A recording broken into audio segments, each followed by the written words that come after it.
Good evening and welcome into the pregame show here on the Reading Fightin Phillies radio network. I'm Jake Starr.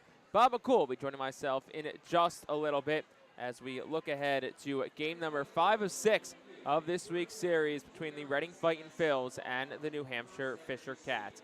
After dropping the first 2 games this week, the Fightin Phillies have bounced back nicely, a 9-7 win on Thursday, and then they rode and cruised to an 11-1 win on Friday. Will Crow was excellent once again on the mound.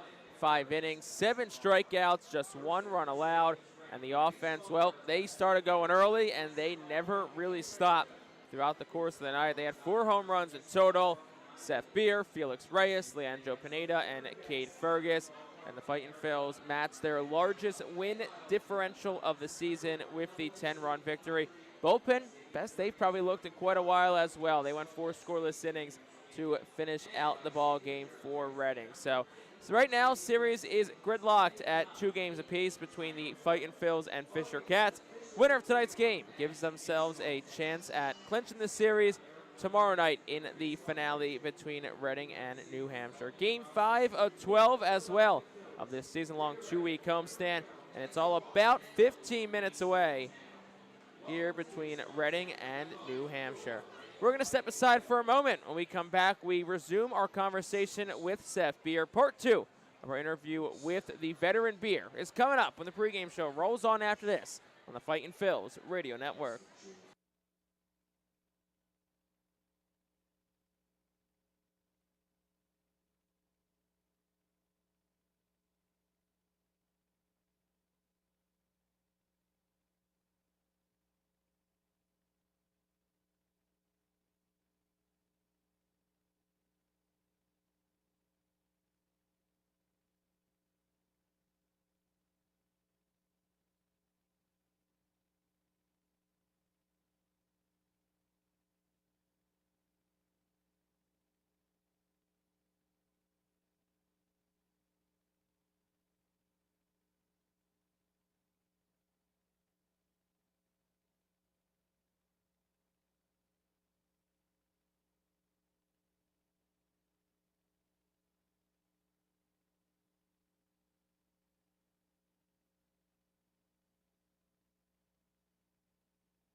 Moments away from first pitch between the Fightin Phils and Fisher Cats. Game number 5 of 6.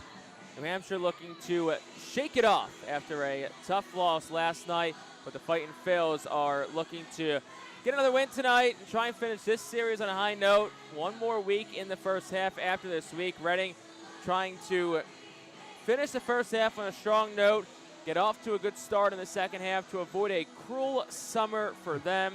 And Bob, on this Taylor Swift night, I'm sure both of those references may have went right over your head. Absolutely. But if not, regardless, welcome into the broadcast. Fightin Phils looking for a third straight win. They are indeed, and I don't think that's a Taylor Swift song at all. But I don't think it so. could be. You would have no idea. No, I wouldn't. But the reality is the bats have been really, really good the last 2 nights, and obviously that cures an awful lot of ills. But the addition to last night was pitching was really strong. Will Crowe has certainly found a great niche with this team in terms of his starting rotation spot. But Andrew Bechtold, Josh Hedgeka, and ultimately Nelson Alvarez all finished it off. And so the Fightin Phils got themselves some good work on the pitcher's mound last night. You kind of lose sight of that when the offense puts up 11 runs. And last night was as all-around of a win as you could have asked for. I mean, nothing defensive went wrong in the field.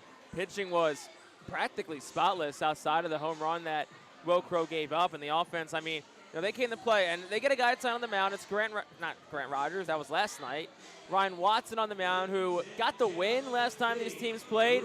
The Reading's bats had their way with, so the hope is that they can do that again. Chuck King on the mound. He's given Fightin Phils plenty of innings. See if King can give them, 5-6 tonight, hold New Hampshire 3 runs or less, and you'll take it. Absolutely. And the other thing of the last 2 nights, in addition to what they did in terms of putting up hits, they also jumped out on top early. They scored early in the ball game, got themselves an early lead, and obviously that helps fix a lot of problems as well. The Fightin Phils have taken the field, and that'll conclude tonight's pregame show.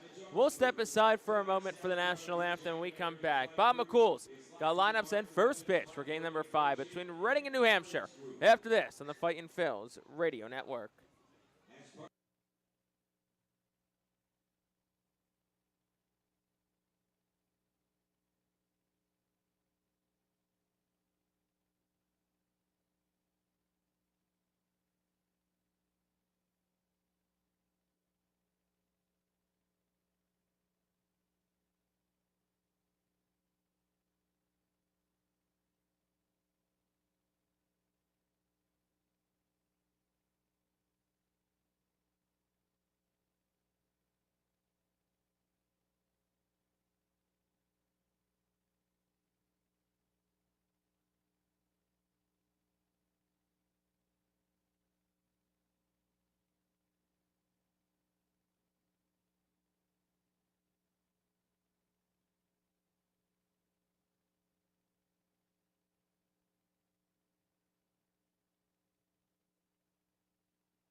Good evening, everyone, and welcome to FirstEnergy Stadium. The Reading Fightin Phils and the New Hampshire Fisher Cats about to play Game 5 of 6 here at the ballpark.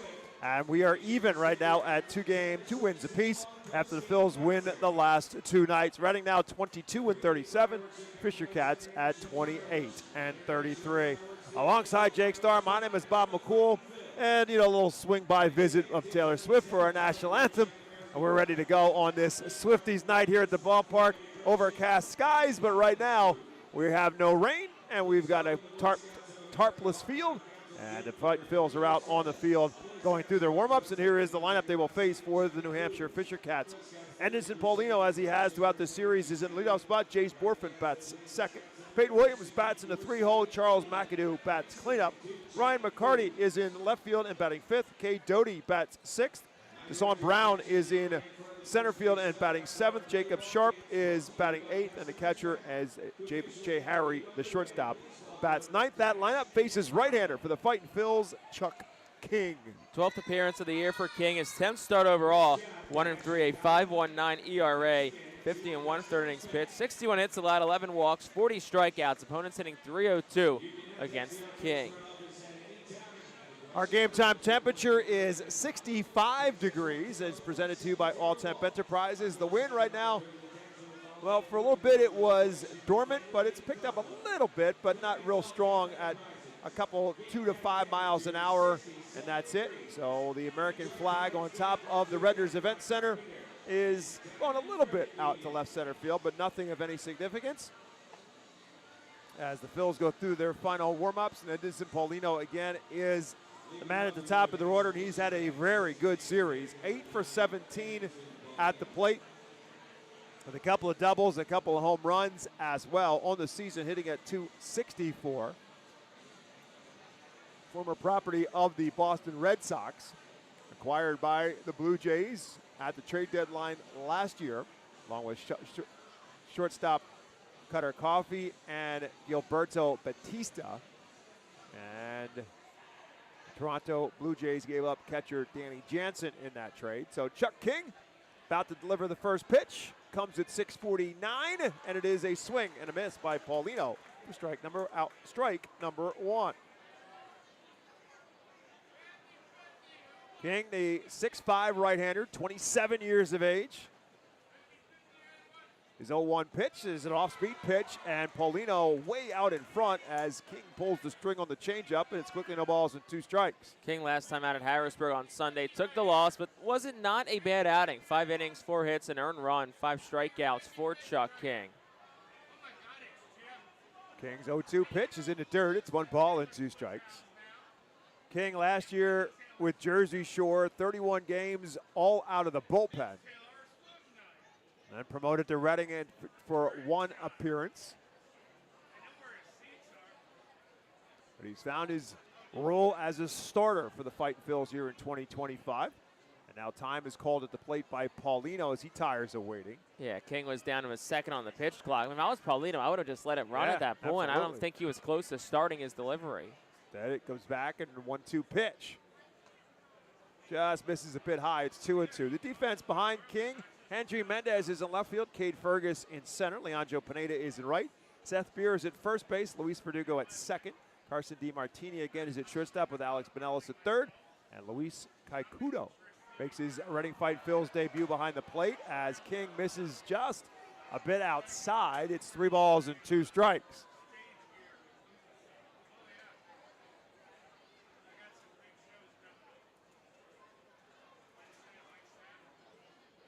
Lines this one into center field. Cade Fergus will have to field it on a hop.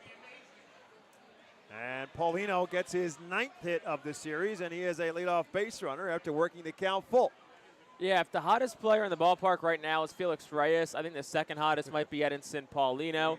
Maybe throw Alex Benelis and Seth Beer in that mix. Maybe Henry Mendez too as well. But Edinson Paulino has been a tough guy to get out. Now you got Jace Borfin up. Hitless in his career against King, so see if they can attack him, maybe get some sort of a ground ball here. Time called as Paulino has a shoelace issue. Jace Borfin on the season, .215. He's got 9 home runs and 29 RBIs. He's got 3 doubles and 3 RBIs in this series, 3 of his 4 hits in the series for doubles. Left-handed hitter heavy at the top of the lineup for the Fisher Cats. And the first pitch to Borfin is over for a called strike. Yeah, I mean, the construction of this lineup all week has been very top-heavy. A lot of righties in the middle, then maybe a sprinkle or lefty or two at the end. And they really do stack their left-handed hitters. And it's no balls and a strike now to Jace Borfin. And takes it just outside. It is 1-1. Yeah, that was outside. There's been a few near misses by King tonight. His balls haven't been that far out of the zone. Paulino with not much of a lead at all off of first base. And a swing and a miss, and Borfin is in a 1-ball-and-2-strike hole. Paulino, the first couple of games of the series, was a dancing fool on the bases, really kind of being disruptive. But last night and again tonight, not showing that. As King goes to stretch, Paulino started and stopped, and Borfin will beat it foul off the facing of the Fightin Phil's dugout. So it stays 1-ball-and-2 strikes.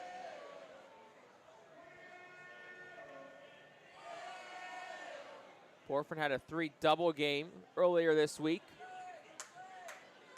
The number 24 prospect in the Blue Jays organization. Drafted by them in the 6th round out of the University of Arkansas in 2023. Pickoff attempt. Paulino dives back in without a problem.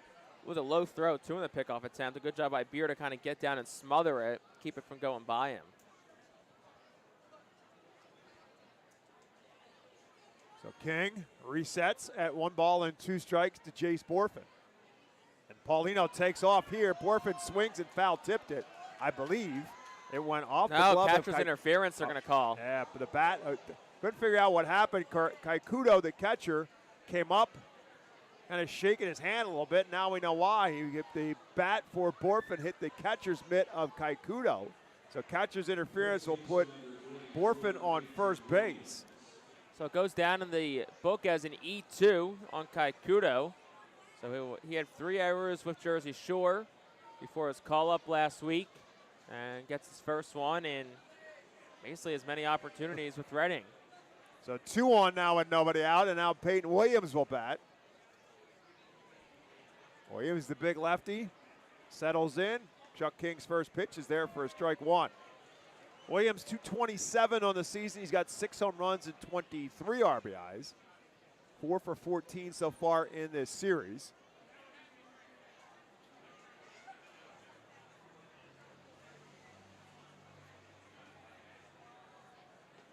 And this one misses low, and it's 1-ball-and-1 strike. I wonder about that, this stacking of the lefties, if that's a Blue Jays thing, if that's just something Brent LaValle likes to do with his lineup, because baseball has become much more of a staggering those guys, staggering your left-handed and right-handed hitters. 1-1 pitch to Williams. Pops this one up, shallow left field. Behind third base is Pinellas, just onto the outfield grass to make the catch for out number 1. Yeah, to your point, I mean, I think a lot of it might also just come down to the fact that their best hitters all happen to be lefty, and you want to have your best hitters at the top of the lineup. Now we go back to Wednesday night when Braden Falsnaut started, the lone lefty for Reading. They went lefty, righty, lefty at the top, bunch of lefties, and finished with Jay Harry. But still, when you go 9 through 3, 3 of 4 right there are lefties. Right. Yeah. Once you get around this lineup once with Harry batting 9th, you got 4 straight lefties. As Charles McAdoo, the first right-hander that Chuck King faces, steps into the batter's box. And the first pitch to him is over for a called strike. McAdoo's had a good series so far. He's 5 for 19 with a couple of doubles. Those 2 doubles came last night.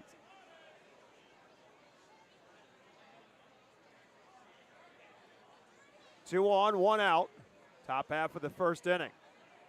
King takes a look back at second, comes to the plate, misses outside. It's 1-1.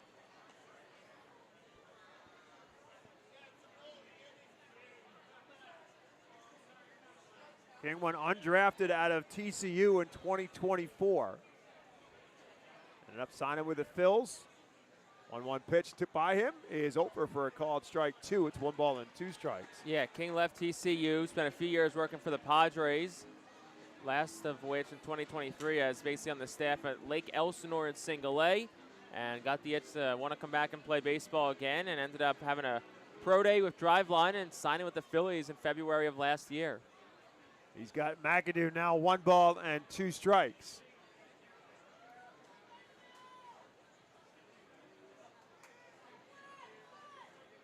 Bounces it up there, gets by Kaikuto and will go all the way to the backstop. That's going to allow both runners to move up. The wild pitch will put runners at second and third now with 1 out. And 2 balls and 2 strike count now on Charles McAdoo. Yeah, it was a changeup at 84 from Chuck King that just spiked. And Kaikuto, not really much he could have done with it. So McAdoo with 12 RBIs on the season, has 2 men in scoring position right now. And 2 balls and 2 strikes on him. As King winds and delivers, lifts this one in his right center field. Going to be a long run for Cade Fergus. He will look up and it's on the veranda and it's not coming back. Charles McAdoo will turn this into a New Hampshire advantage early on with a 3-run home run. 4th home run of the season for Charles McAdoo. He got a slider, 84, and pretty much just hung right over the heart of the plate. 102 off the bat, 386 feet. King allows his 13th home run of the season, most by any pitcher in the Eastern League. So, I mean, that's been an issue this year, and it's really only been an issue at home, right? 13 home runs allowed for King this year, most of them coming here at FirstEnergy Stadium. 11 of 13 home runs allowed have been here at home. And the first pitch to Ryan McCarty. He looked like he wanted to add on, but he comes up empty in a swing and a miss. McCarty at 259 on the season, a couple of runs and 10 RBIs. And he immediately calls timeout after that big swing and a miss. So unlike what they've done the last couple of nights, the Fightin' Phils will have their work cut out to come from behind in this one. A 1 pitch is lined into left field. That's going to be a base hit and it's going to roll all the way down into the corner. Hendry Mendez will have to chase it down as McCarty will roll into second base with a stand-up double.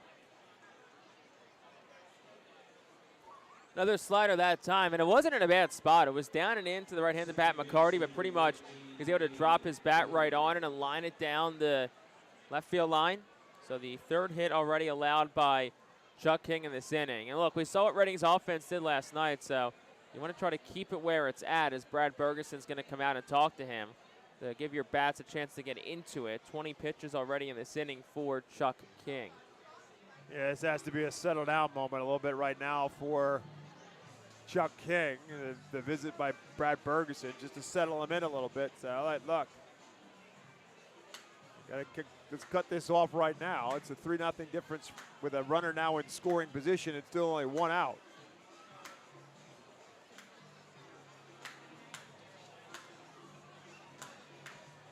Home plate umpire Brian Laws is going to go out and break up the meeting on the mound. Brian Laws behind the plate tonight. Garrett Nelson is at first base. Josiah Shepard is at third. Meeting on the mound is over. And Kay Doty will be the batter. Doty hitting at 300 on the season. He's got a home run and 9 RBIs.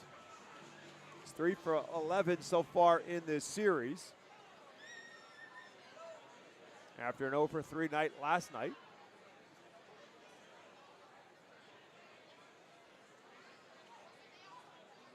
And the first pitch is fouled out of play.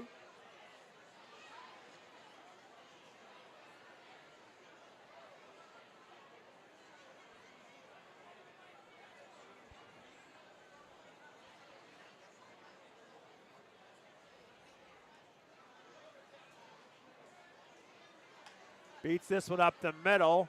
Verdugo is right there. The second baseman will make the play in plenty of time. McCarty moves up to third base, but there's now 2 down.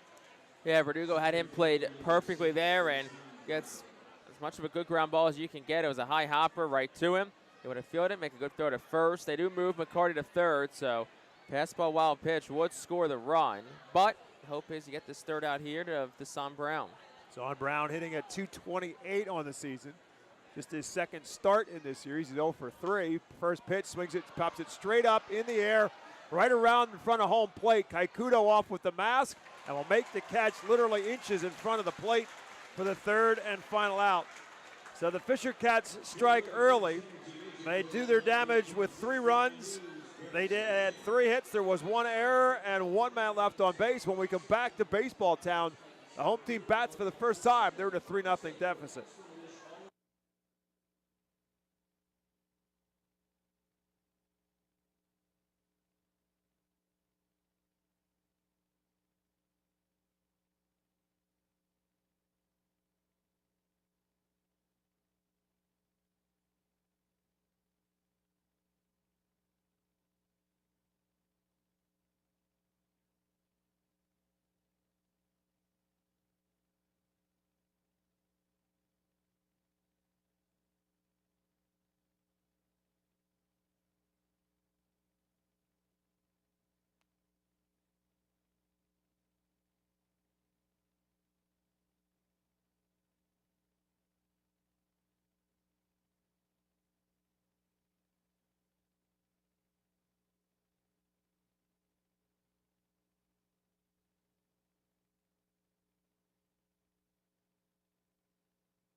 Here's tonight's Fightin' Phil's starting lineup, presented by Golden Oaks Landscaping. Carson DiMartini is in the leadoff spot tonight. Henry Mendez will bat second. The designated hitter tonight for the Fightin' Phil's is Felix Reyes. He's batting third. Alex Pinellas is in the cleanup spot tonight, followed by Seth Beer, Leandro Pineda, then Cade Fergus bats seventh. Luis Verdugo bats eighth, and Luis Caicudo, making his Fightin' Phil's debut, bats in the 9th spot. That lineup is facing right-hander for the Fisher Cats, Ryan Watson. Ryan Watson making his 12th appearance, 11th start overall, 4-3 record, a 3.90 ERA, 60 innings, 55 hits, 12 walks, 50 strikeouts. Opponents hitting 243 against Ryan Watson this season. Aiden Miller again out of the lineup tonight. Robert Brooks also getting a night off, or Robert Moore getting a night off. So Carson DiMartini, who had been batting second, now leads off, and the first pitch from Watson is over for a called strike. DiMartini making his Fightin' Phil's debut at the beginning of the series. He's having a good series at 6 for 18. And the 0-1 pitch to him is up and in, ball 1. It's 1 ball and 1 strike. DiMartini, the number 15 prospect in the Phillies organization, just drafted last year from Virginia Tech. 1 ball and 1 strike to him. And a bounder up the middle, and Ryan Watson, the pitcher, feeding backwards, makes the kiss stab, and on a 1 hop, he makes the throw over to first base in plenty of time for out number 1. Look, Reading's done their best work this series with 2 outs, so this is true. See what happens. But look, you gave up 3 in the first. See if maybe you can just get 1 back here in the second. Just kind of make yourself feel like you're a little bit more back into this game. I mean, 3 runs in the first inning. It's nothing, right? So plenty of time to get back in it. Henry Mendez now will bat. And the first pitch to him is up and away for a ball. The defense behind Watson. Ryan McCarty's in left field. Deshaun Brown is in center. Jace Borfin is in right. Peyton Williams at first. Kate Doty at second. Jay Harry at short. Charles McAdoo at third. And Jacob Sharp is behind the plate. 1-0 pitch to Mendez is up high. It's 2-0. Mendez at 294 on the season. 4 home runs and a team high 28 RBIs. 5 for 16 so far in this series. Bit of an unusual stat line. He's got 2 extra base hits. They're both triples. Bills have had several triples in this series. And it's now 3 balls and no strikes to Mendez.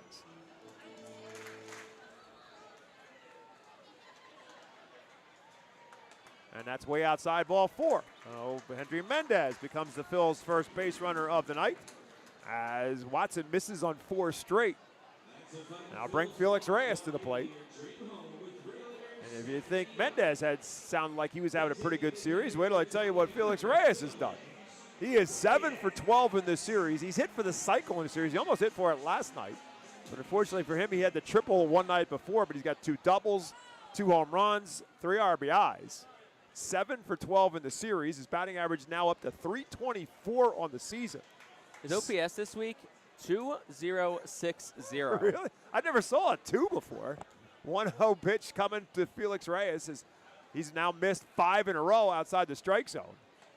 And that's over in the inside corner for strike 1. Yeah, I don't know about that one, but I guess you got to give a pitcher something if he can't find the strike zone. It's a pity strike?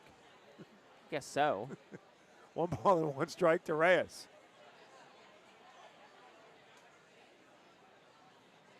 That's way outside again. It's 2-1. It's just crazy because every time Felix Reyes is at the plate, you just expect he's going to hit the ball hard somewhere.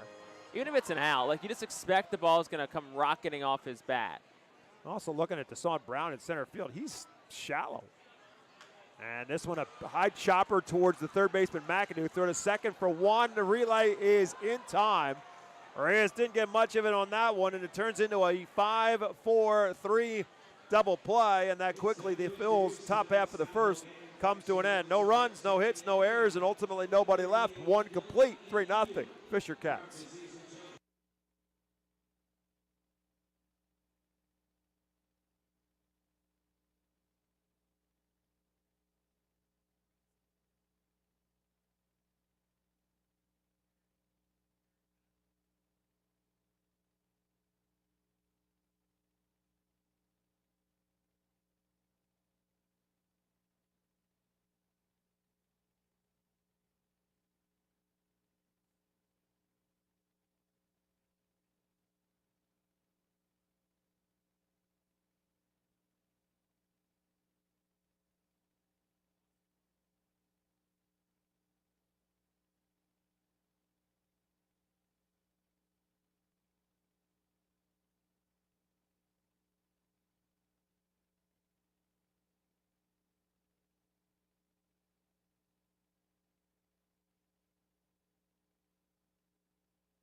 International Fireworks is the official sponsor of the Phillies Fireworks Show during the 2025 season. Head to the store at 242 Sycamore Road in Douglasville or visit fireworksrust.com. If you're in the area of the ballpark in a little bit and you're wondering what you're hearing, it's the largest fireworks show in stadium history.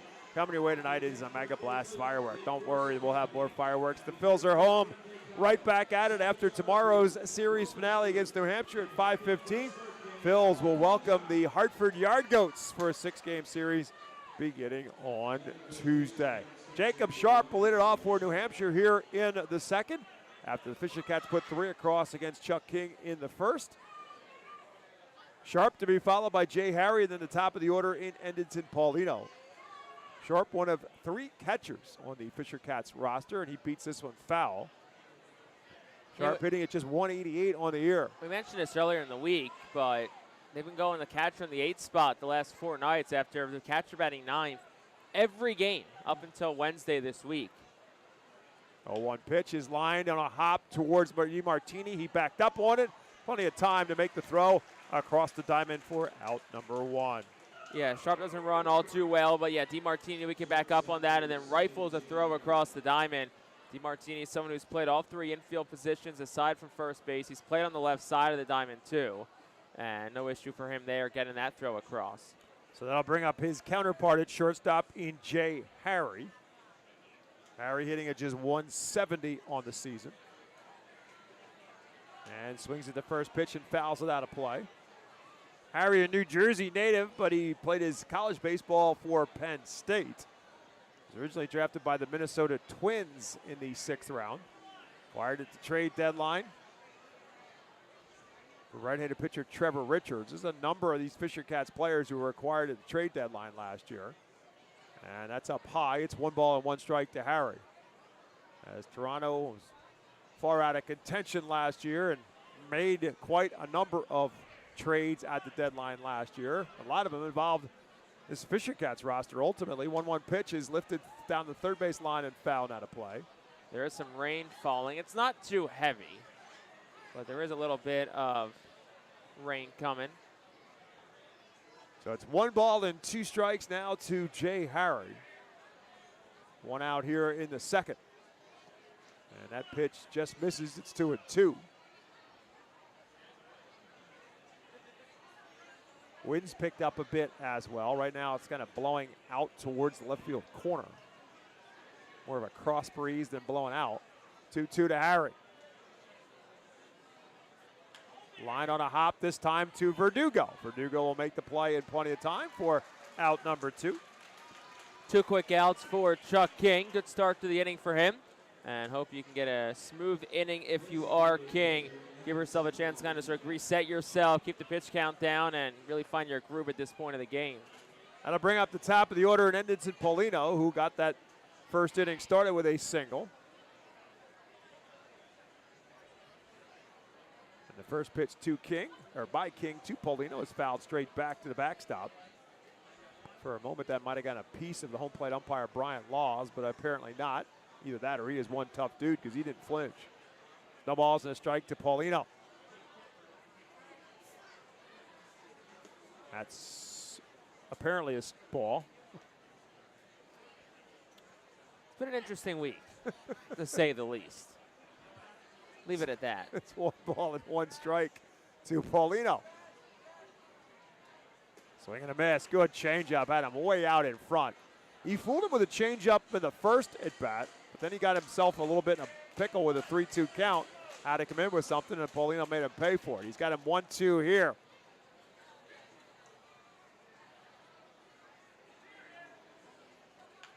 On his hands and a slow roller back to the mound. King will take it and throw it, and we're through the top half of the second on 3 separate ground balls. Chuck King does the work to get the third one for New Hampshire. No runs, no hits, no errors, and nobody left.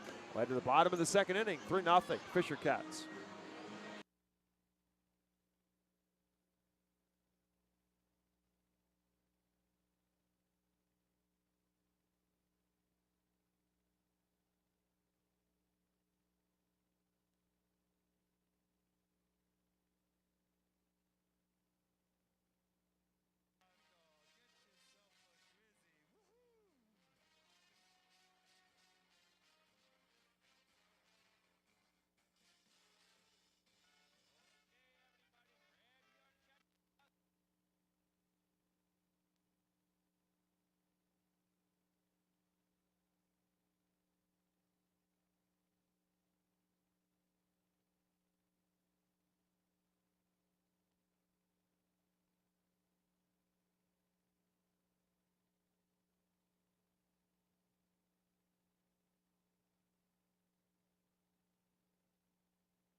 Bottom half of the second inning is brought to you by Cornwall Manor, an active senior living, not-for-profit community in scenic Cornwall, Pennsylvania, outside of Lebanon. 3-0.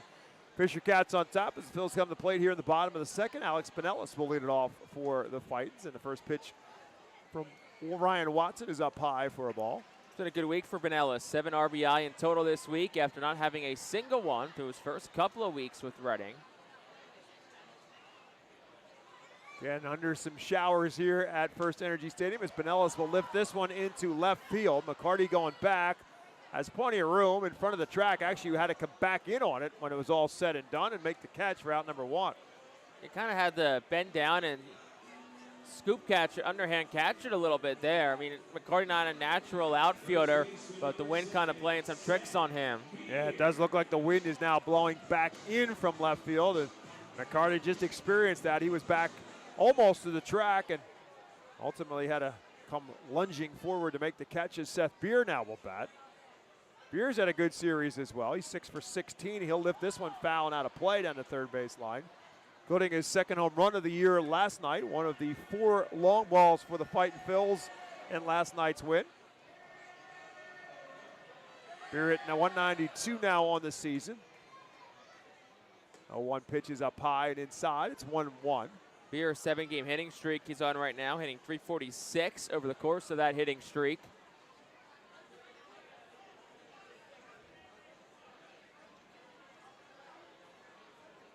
One pitch, way up high again. It's 2-1. Watson, 26-year-old right-hander, originally from Atlanta, played his college baseball at Georgia State, undrafted out of college, ultimately signing with the Blue Jays in May of last year as he misses outside again, and it's 3 balls and 1 strike now to Seth Beer. Watson pitched for the Florence Yalls in the Independent Frontier League in 2023 before eventually signing a year later with the Blue Jays. 3-1 pitch coming to Seth Beer. Outside ball 4. That's a great team name. I mean, is that like as in the southern terminology of y'all? Y'all, like y'all. It would be like if there was a team in this area who was called like the Philadelphia Johns. Right. Or the Philadelphia U's. Right. Or in Pittsburgh, the Philadelphia Yins. Yins. Or Pittsburgh Yins, I should say.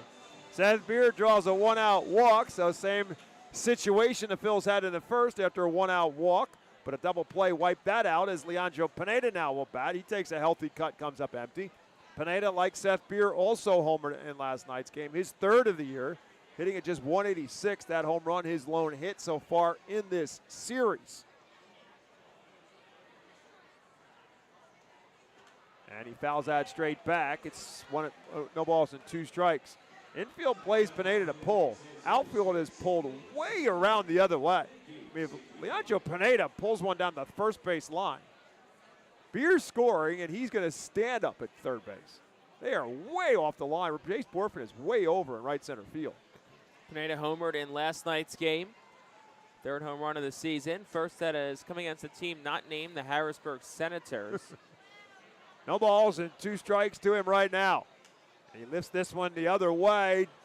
Shallow left field. McAdoo goes back, and the third baseman makes a nice over-the-shoulder catch for out number 2. That is a very nice catch by Charles McAdoo down the left field line. That was a tough play. McCarty was playing deep, and like we said, McCarty not naturally a left fielder, so I don't think he was getting there. So it was either McAdoo or nothing, and McAdoo was able to make the catch. So Cade Fergus will bat.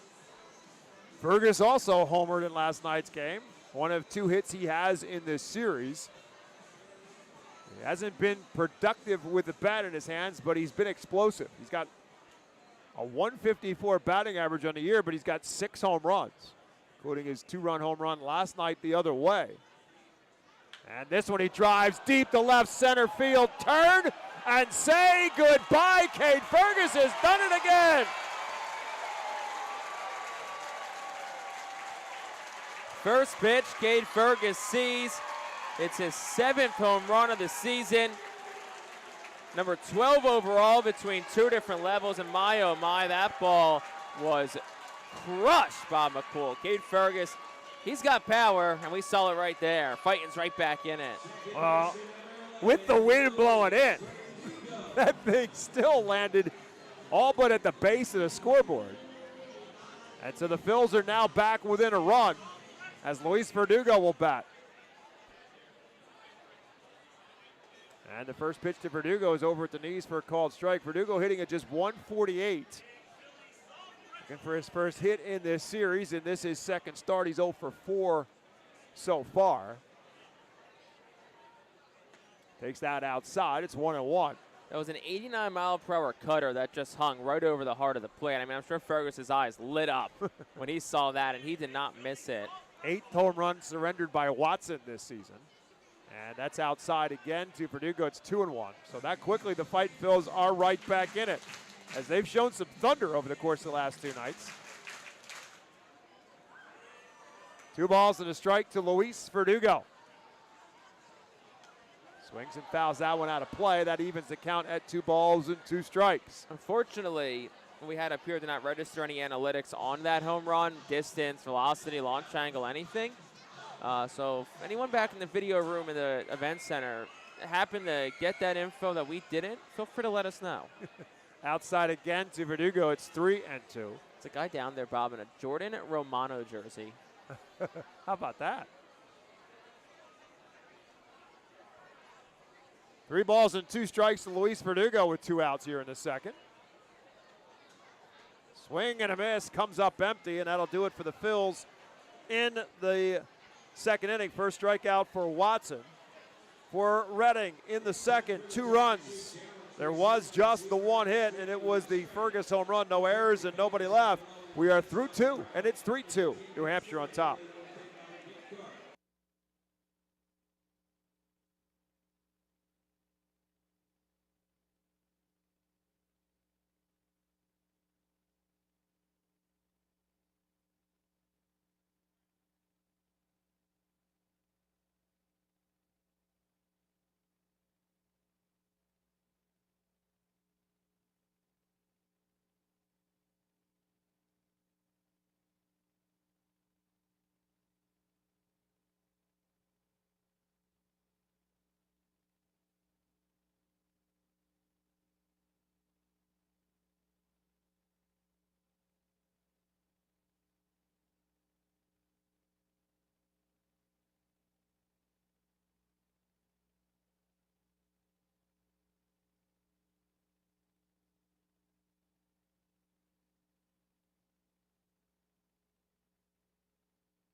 We head to the top half of the third inning. It's a now 3-2 ball game in favor of the Fisher Cats.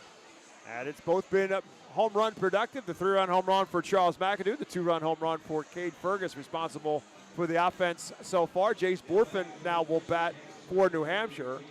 He got on base by way of catcher's interference as part of that first inning run production for the Fisher Cats. I want to thank our good friends at Pepsi for presenting the 2025 season here in Baseball Town. Go Fightin Phillies and drink more Pepsi.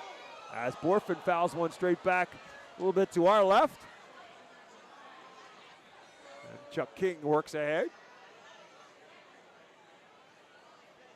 So King got to feel a little bit more confident now after giving up that 3 spot in the first. Had a real good second inning with inducing 3 ground balls, and now his team's right back in it. And the 0-1 pitch just misses outside. It's 1-1. Borfin to be followed by Peyton Williams and then Charles McAdoo for the Fisher Cats here in the third. Brent LaValle, the manager for the Fisher Cats, in the third base coaching box. As that one's fisted foul and out of play. Actually, I may have flip-flopped. That doesn't look like Brent LaValle, does it? That is not. That is Jake McWiggin. I think they flip-flop. I think LaValle's at first, I mean. And after last night, why not try to change the mojo up a little bit? Shake the dice, see something different. 1 ball and 2 strikes to Jace Borfin. Swing and a miss, strike 3 as Borfin goes down swinging. First strikeout for Chuck King tonight. He's retired now 6 straight since that double to Ryan McCarty. So, yeah, I think between, like you said, the clean inning last inning, now that strikeout, Reading getting 2 runs back in the bottom of the second inning, I think King probably feels a lot more relaxed right now. Peyton Williams, who popped up to Alex Pinellas at third his first time up, on a couple of hops towards Verdugo in a slow roller. Verdugo will toss at the first. And on 1 pitch, Peyton Williams is retired. 2 outs here in the third. These quick outs are huge, too. That was pitch number 40 for Chuck King. If you can retire McAdoo here, who you didn't last time, he broke it open with a 3-run home run in the first. So if you get this out here, keep yourself in the mid-40s, you got to be feeling pretty good. Charles McAdoo will bat. McAdoo's the one who hit the 3-run home run as he planted it up on the veranda of the event center for his 4th home run of the year. And he takes the first pitch over for a called strike. If you missed it, the Philadelphia Phillies took care of the Toronto Blue Jays, the flagships of the 2 franchises playing here, the Blue Jays and the Phils. And Philadelphia won that one 3-2. As this one's on a line right at Seth Beer, and that quickly. Fisher Cats are retired on the line out to the first baseman Beer for New Hampshire in the third. No runs, no hits, no errors, and nobody left. You go to the bottom of the third. 3-2, New Hampshire on top.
Bottom half of the third inning, 3-2 is our score. Luis Caicudo will lead it off for the Fightin Phils, to be followed by the top of the order in Carson DiMartini and Henry Mendez.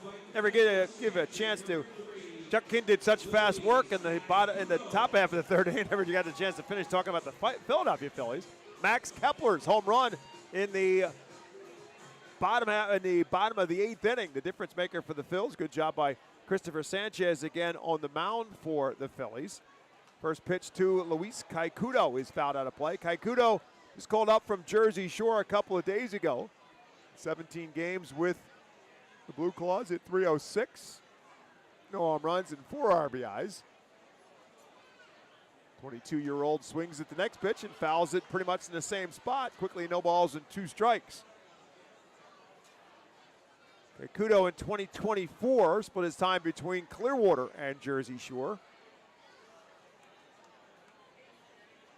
Right-handed hitting catcher. 0-2 pitch to him. He's outside. It's ball 1.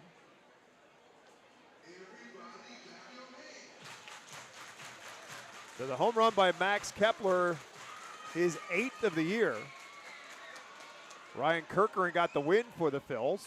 Pitched another solid inning. He has been really, really good for the last couple of weeks now. So Sanchez, despite going 7 innings, doesn't get the win. It was a 2-2 game when he came out. Kirkering pitches a clean 8th inning, and then Matt Strom a clean 9th inning. He got the save. 1 ball and 2 strikes to Caicudo. Slow roller up the middle. Jay Harry ranges to his left. The shortstop off-balance throw is in time. Nice play from Jay Harry, and Caicudo is retired for out number 1 here in the third. Brings up the top of the order in Carson DiMartini, who was out on a comebacker to the mound his first time up. So the Philadelphia Phillies know that they have won the series after the great job by Ranger Suarez last night. Phillies won last night 8-0. They win game 2, 3-2. The series finale tomorrow on WEEU in Reading at 1:35.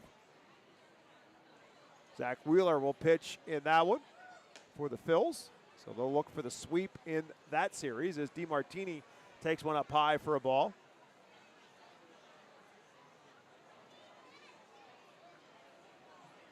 New York Mets are trailing the Tampa Bay Rays 8-4 through 7 in New York. So a chance for the Phils to gain some ground if, in fact, that score holds up.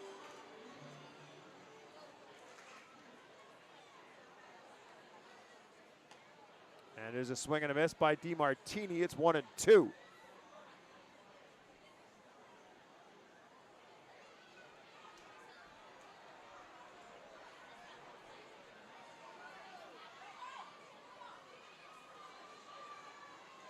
That one's in the dirt. Count even now, 2 balls and 2 strikes. Rain continuing to fall here at FirstEnergy Stadium. Started somewhere around the top of the second inning or so.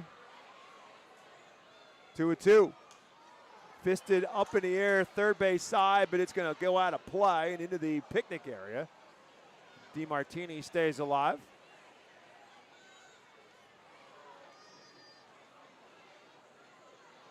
And Carson DiMartini, the first member of the class of 2024 to reach here in Reading.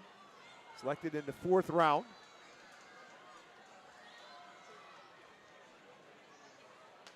And takes that up high. It's 3-2. Phils took a couple of high school players early on in that draft. They're playing in Clearwater. 3 balls and 2 strikes to DiMartini. Lined into center field, and it's going to be another base hit. DiMartini will round first as Borfin will get it in. DiMartini's 7th base hit of this series. He is a 1-out base runner, and Henry Mendez now will bat. So DiMartini represents the tying run. Bottom half of this third inning brought to you by Swartz Culleton PC. You can expect reliable and experienced attorneys who are committed to getting you justice. After a serious personal injury, call Swartz Culleton today at 1-800-JUSTICE. Mendez walked his first time up. He walked on 4 straight pitches. DiMartini, good wheels at first base. Not a big lead. And Watson with a pickoff attempt. DiMartini kind of spun his wheels a little bit, diving back in, but he's still back in time.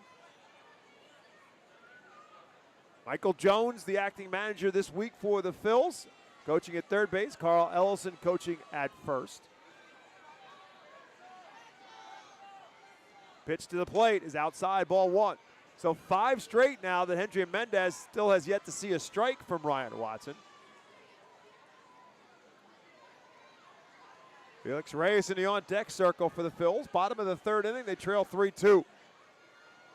DeMartini, still not a big lead at first. Not going anywhere here. Mendez started and stopped. And now they're going to appeal. And they say, no, he did not go around. Jacob Sharp didn't ask for an appeal right away, but eventually did. And the answer was no, so it's 2 balls and no strikes to Mendez. Lifts this one straight up behind the plate. Sharp off with the mask, chasing it back, and he will run out of room as it lands on the top of the dugout. And Mendez is still alive at 2-1.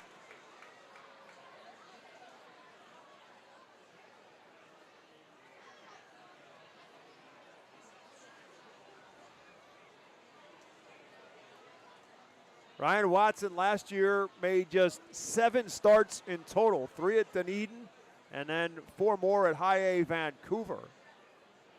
After being signed by Toronto at the end of May, as he gets that one over to Mendez and makes it 2 balls and 2 strikes now.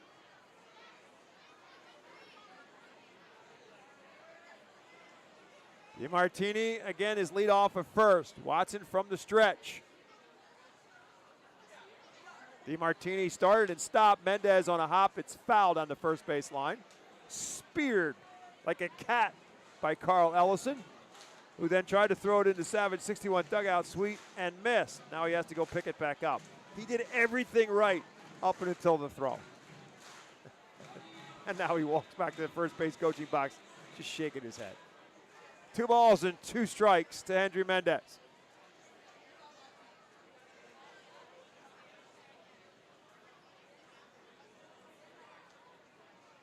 Inside, ball 3. So 3 balls and 2 strikes now to Mendez. There's 1 out in the inning. Again, only 1 indication on the previous pitch with DeMartini acting like he might take off. He started and stopped. See what he does here with 3 balls and 2 strikes. Pickoff attempt. DeMartini looked like he was bucking a little bit, like he had intentions of going, but he scampers back to first. So in the immortal words of Richie Ashburn, Carson DeMartini looking a bit runnerish. 3-2. He does take off, and the pitch at throwdown is not in time. It's ball 4, I believe. Yes, it is. So it doesn't matter on the throwdown. It was ball 4 to Mendez. Wasn't 100% sure. Pitch was pretty close, but it was ball 4. So the third walk given up by Watson puts 2 on now and 1 out for Felix Reyes. Chance for the big man to put the Phils even or perhaps ahead here as he bats with 2 on and 1 out. Reyes hit into a double play his last time, up on a chopper to third. DeMartini at second, Mendez at first, 1 out. Watson delivers. Reyes takes it on the outside corner, strike 1. Reyes with 17 RBIs on the season.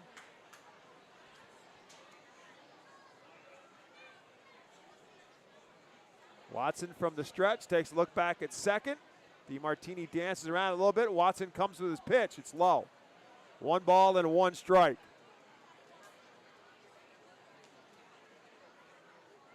Felix Reyes, 6'4", 195, 24-year-old right-hander, originally from the Dominican Republic, signed by the Phillies in 2020. 1 ball and 1 strike to it. Way inside, it's 2-1.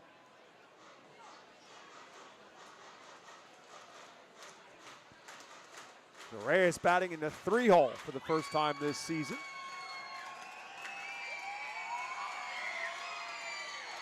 In a position to do some damage.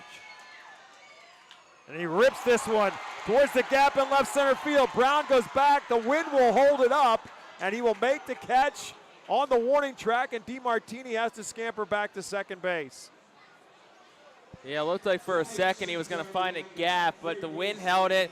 Maybe it didn't get off the full barrel of the bat there for Reyes.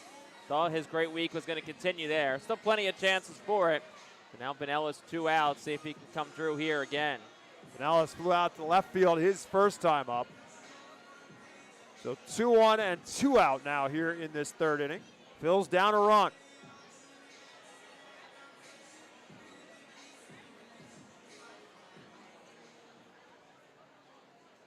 Good wheels on the base pass if Benelas can find the grass somewhere.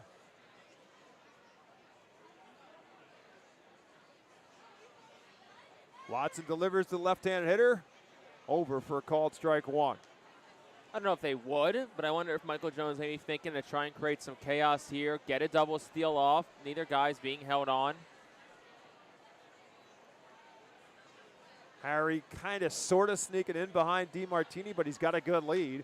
And Benelas lines this one down the third base line. And off the wall, DeMartini will score. Mendez is being waved around, and McCarty has to chase it down. He will walk across the plate, and a 2-run double for Alex Benelas as the Phils on top 4-3. Have a week, Alex Benelas. 9 RBI down on the week for Benelas. He didn't have a single RBI before this week, and he has been nothing but a run-producing machine. And it's another night where the Sheets RBI guy delivers as well. So people are happy, Bob. Benelas' third double of the season, and as Jake said, he's got 9 RBIs in a season, and all of them have come against the New Hampshire Fisher Cats. Now he's in scoring position. Still 2 outs, and Seth Beer at the plate. Beer walked and scored his first time up.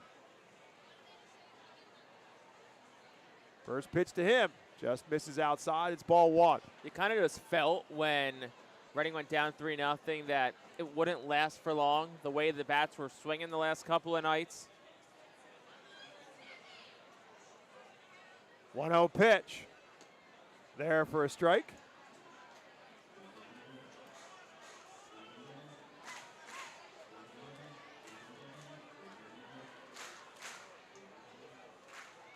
Again, the outfield really around the other way for Seth Beer. And he takes one up high. It's 2-1. He did hit his home run last night the other way, but that's the first real indication we saw of him going the other way. But according to the Fisher Cats, he's a straight other way hitter in the outfield. Let's see if they prove him right or not. 2-1. Line this one fouled straight back. It's 2-2.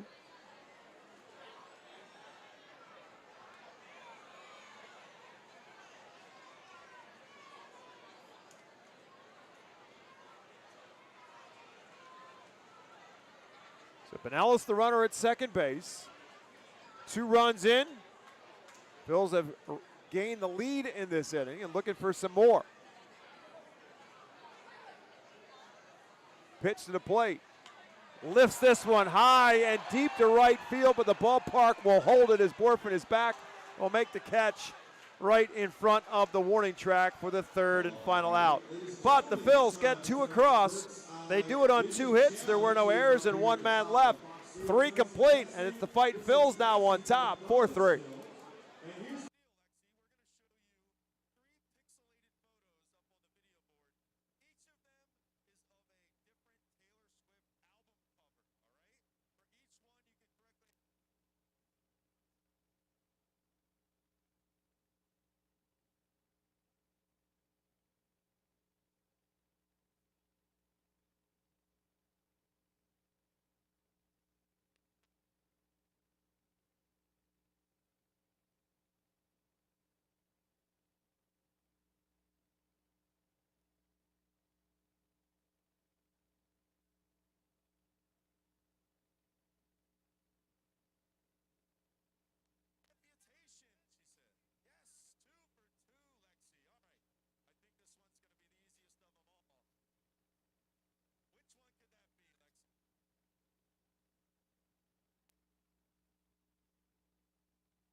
New ball game as the Fightin Phils have taken the lead now 4-3, and we head to the top half of the fourth inning.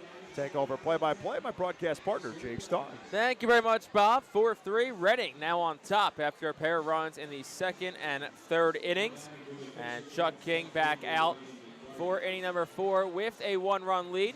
And a reminder that every Tuesday, all active military and veterans get $3 off box seats thanks to Berk's Oral Surgery and Dental Implant Center. 5-6-7 to open the frame for the Fisher Cats.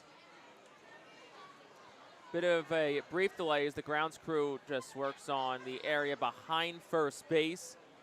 There is a light mist falling, so just trying to make sure that the field is still in tip-top playing condition, like the grounds crew here at FirstEnergy Stadium does every night. One of the best fields in all of minor league baseball.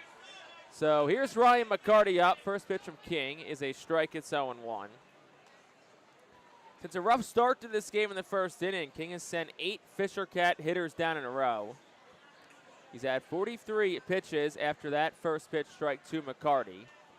Time is called as King steps off. Looked like Luis Kaikuto, the catcher, caught it. So 0-1. King, who works solely out of the stretch, is ready and fires home. That one's outside, 1-1. Gets away from the catcher, Kaikuto. Also, didn't have a chance to say this last inning on that ground out from Kaikuto. He's got some wheels on him. Yeah, he made it a close play. Luis Kaikuto making his Double-A debut tonight. Was called up from Jersey Shore earlier this week. Filled the roster spot left by Keaton Anthony on his promotion. 1-1. McCarty swings, lines one left field line. Mendez over, it's by him, down, and one hops the wall. Mendez plays it well. McCarty heads to second. Here is the throw, and not in time. It was a bit offline. If it was on the bag, probably have a chance, but it's a leadoff double for Ryan McCarty, his second of the day, 6 this year. Yeah, almost virtually the same thing for McCarty. The first one, however, rolled towards the corner, towards where the old bullpens used to be. And so he got to second base easily. This time Mendez got over and cut it off before it got it to it a whole lot faster. And McCarty had to scramble his way into second base. Yeah, Mendez puts that on the bag. And it's a bang-bang play. So Kate Doty's up, Reading nursing a 1-run lead in this 4th inning as McCarty leads off of second. And the pitch. That one swung. Line drive, left field line. It's down fair, rolls towards the wall, one hops it. Around third and scoring is McCarty. Into second goes Cade Doty. And just like that, we're tied up at 4 on back-to-back doubles, this time from Doty. Well, that didn't take very long after, as Jake just said, 8 straight retired by Chuck King. Back-to-back hard-hit line drives down the third baseline for the Fisher Cats. And this is what they did the other night in the 9-7 win on Thursday night. Every time the Fightins came up with some offense, New Hampshire came right back with some more of their own. So Desan Brown now digs in from the right side. Leading off second is Doty. Still no outs, top 4 in a 4-4 game. First pitch home is over for a called strike. It's 0-1. It was double number 7 of the year for Doty, RBI number 10. So King had retired 8 in a row previously. See if he can get back to that groove he was in. 0-1, swing and a miss, 0-2. Desan Brown catches himself out in front of a changeup at 83. Second start of the week for Desan Brown. Was 0 for 3, a walk and a couple of stolen bases the other night in his other appearance of the week. 0-2, swing and a miss, struck him out. Chuck King goes right back to the changeup. Gets strikeout number 2, out number 1. And that'll bring the catcher Jacob Sharp to the plate.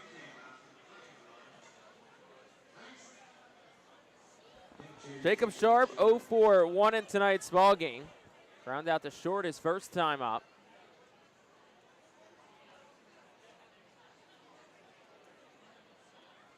Catcher digs in from the right side. Even stance, wears the red cleats that match their red jerseys. First pitch home. Sharp swings at it, fouls it back and out of play. It's 0-1. Sharp, a 186 hitter on the year. Does not have any home runs. He has driven in 6. And he bats of a man on second base in Cade Doty. Infield back, Verdugo at second, shaded towards the bag. Beer way off the bag in the hole at first. 0-1. That one swung on, popped up, foul, out of play. It's 0-2. Sun setting here in Berks County. It's an overcast night. Pretty ominous skies, little bit of a drizzle, but not too bad. Looks like we should be in the drive for hopefully the remainder of the night. Another nice crowd on hand on what's been a week full of them. 0-2 and an out, the count to Jacob Sharp. King's ready and deals. That one's bounced, good block by Kaikuto behind home plate. It's 1-2.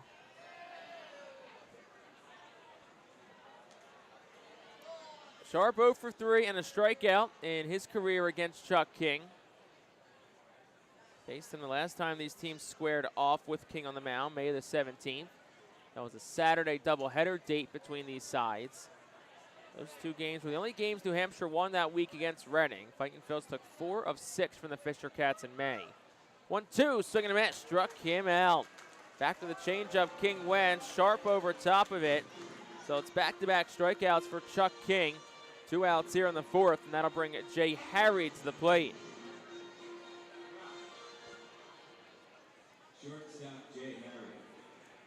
So Jay Harry sporting the 1 batting glove look. Digs in from the left side. The top left hand, no batting glove. Bottom right hand does have one. Doty leads off second. He doubled. Here's the pitch. Harry will take it outside for a ball 1-0. Big spot here for Chuck King. Yeah, you give up the back-to-back doubles, it ties the game up, but shut it down here. This offense looks solid now for 2 nights in a row, and so far so good here on a third. 1-0. Harry swings and a ground ball foul down the right field line. It'll clank off the sidewall out in front of the dugout suite. Luis Verdugo at second will spare Leandro Pineda as he'll run down and grab it, toss it into the crowd, make a fan happy tonight.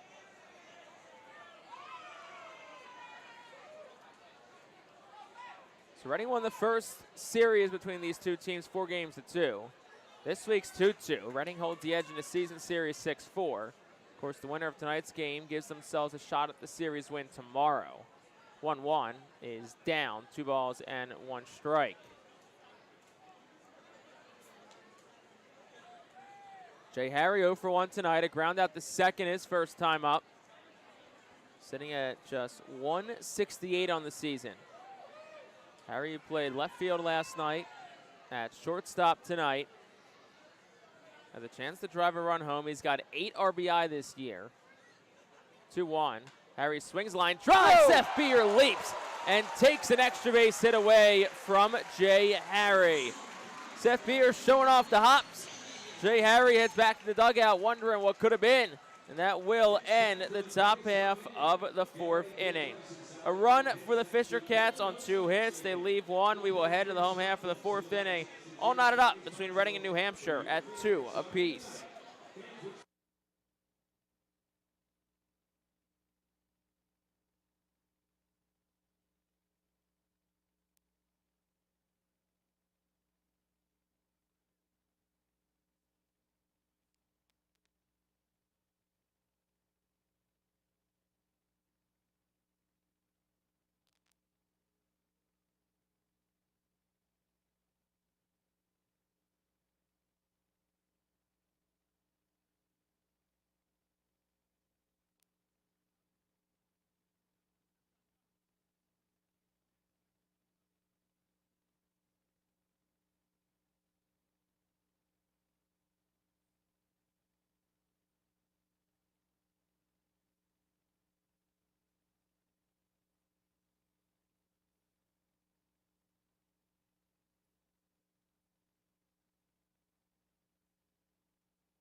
Klein is proud to be the official transportation provider of the Reading Fightin Phils. Klein Transportation gets our Phils to all their road trips throughout the 2025 season.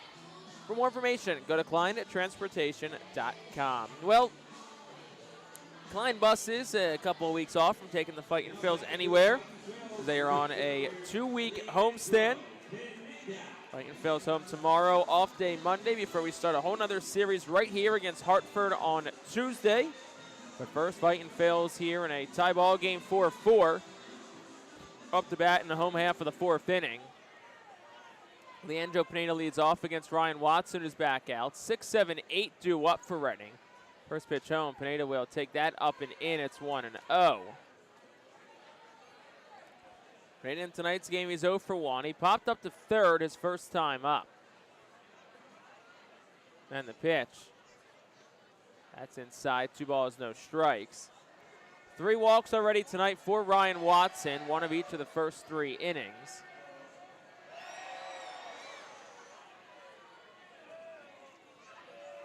(2-0). Pineda will take that one on the outside corner for a strike. It's 2-1. Pineda just 1 for 11 so far this week. He has scored 3 runs, and he's homered. Every time he's been aboard this week, he has scored. 2-1. Pineda swings, hits that one in the air, high towards the left, drifting backs McCarty to his right towards the line. The left fielder makes the catch on the edge of the track. That is out number 1. Well, the wind was blowing in, and we thought for sure it held up the ball that Felix Reyes hit, but that wasn't hit all that well and ended up all the way back to the warning track. And now you look at the flag, and it looks like it is maybe blowing out to left field a little bit. So it's changing by the moment here at FirstEnergy Stadium. So Cade Fergus up now for the Fightin' Phils. It is team leading 7th home run, his last time up, 12th overall this season. And the first pitch to Fergus will take for a strike. It's 0-1. That 12th home run has Fergus alone in second amongst all Phillies minor leaguers in home runs this year. Otto Kemp with 14 is in first. The 0-1 is taken inside for a ball. It's 1-1. So right now, Fergus is basically chasing a still target because Otto Kemp is up in the big league, so he can add to that minor league total. Yeah, Kemp hasn't done anything for the Iron Pigs for a while now. 1-1. Fergus, big swing and a miss, 1-2. And for good reasons. Yeah, because and guess what? You got hit by a pitch today in Philadelphia. So doesn't matter what level he's at, he finds a way to get on base by getting hit by a pitch. But his drove in a run today. Phil scored 2 runs at one point in time today against New Hampshire in an inning that had 3 walks and 2 hit batters. Scored 2 runs without a hit. 1-2 the count to Fergus, and out of the inning, here's the pitch. Swinging a ground ball tap foul, third base side. It'll stay 1-2.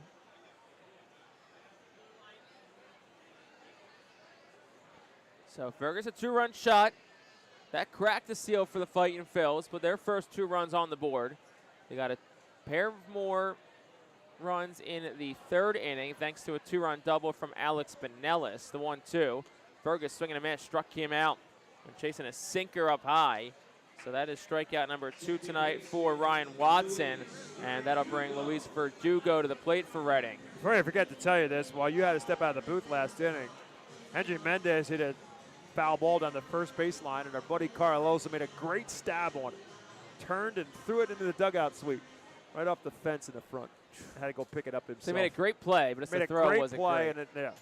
First pitch, Verdugo swings and fouls it back 0-1. And then had the ultimate walk of shame as he had to go pick up the ball and throw it back into the crowd and walk back. It's like in basketball when a player has like a really good crossover and the bench gets on their feet and they like just airball or miss the jump shot really bad.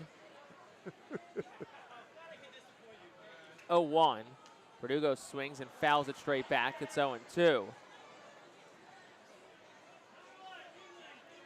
Verdugo 0 for 1 in tonight's ball game. He struck out swinging his first time up. Sitting at 147 on the year, 3 home runs, 17 runs driven in.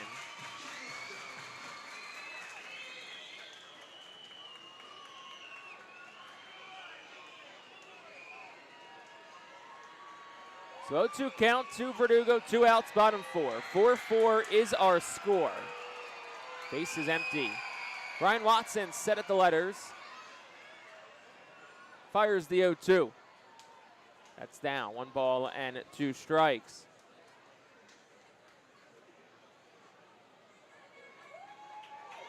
Light mist continues to fall here at FirstEnergy Stadium, but nothing too substantial nor disruptive. Here's the 1-2. And Verdugo swings, fouls it back and out of play. It stays 1-2. Yeah, we've been playing for this through this. We're in the bottom of the 4th now, and it started at the top of the 2nd inning. So it's been kind of just a steady little drizzle. Good chunk of the fans have not run for cover. No. You know it's a hard rain when it's coming down good, because the fans all scatter underneath the concourse. But they've hardy souls tonight. 1-2, Verdugo swings, hits one in the air, deep center. Back is Brown. He turns, squares it up, and he'll make the catch in that deep cutout in straightaway center field. So Fightin Phils go down in order in the fourth. We will head to the fifth, tied up at 4 apiece.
Today's Fightin Phils Alumni Report is presented by Deer Country.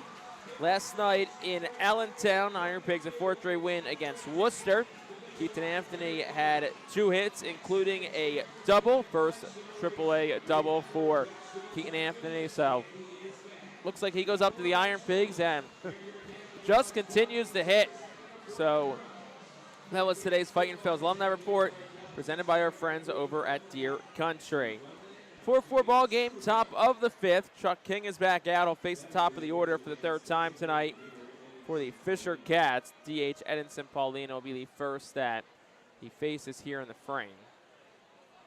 58 pitches for King. So despite the back-to-back doubles last inning, and I know he had some struggles in the first, he's been pretty efficient. And really since the first, it was just the back-to-back doubles were the only kind of sore spot for King tonight. But trying to keep the score where it's at. King fires home, and Paulino swings and he'll foul one straight back and out of play. 0-1.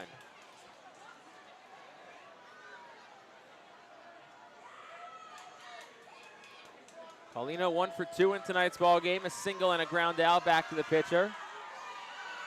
0-1 is swung on and lifted. Third base side, foul territory. Kaikuto, the catcher, races back to the backstop, but watch as it goes about 10 rows out of play behind the New Hampshire dugout, and it's 0-2.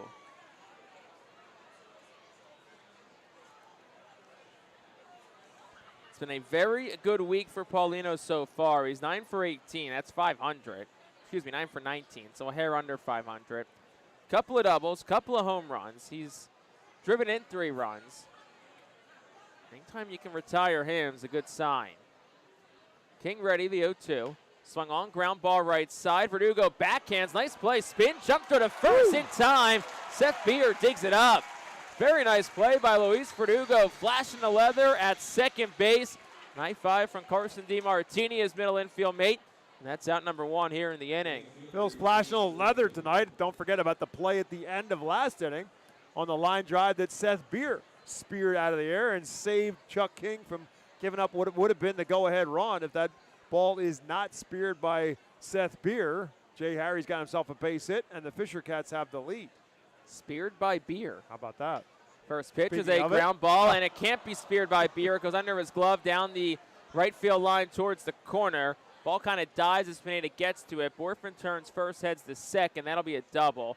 Have to think that's going to be a base hit. Yeah, I mean, it's probably all that build-up, and Beer dove for it, and his body was there, but it looked like his glove somehow or another got tangled up in the dive, and he just couldn't get the glove where the ball was. It is going to be a base hit, so it's double number 11 of the season for Jace Borfin. He continues to rack those up this week.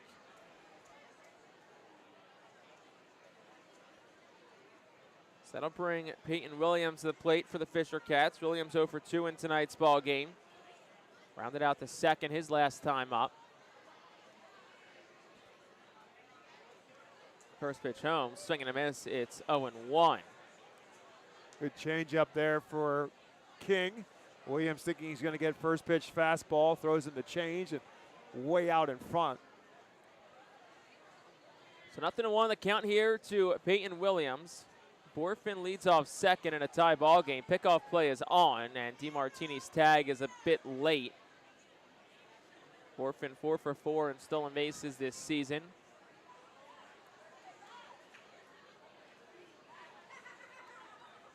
Williams has power. We've seen it at times this year. 6 home runs on the season. Next pitch to him is a foul tip. It's 0-2. Was trying to hold up on a swing on a pitch down, but made contact with it.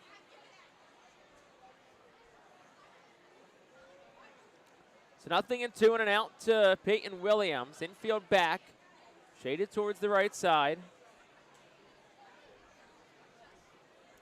0-2. Williams will take it low and away. 1-2.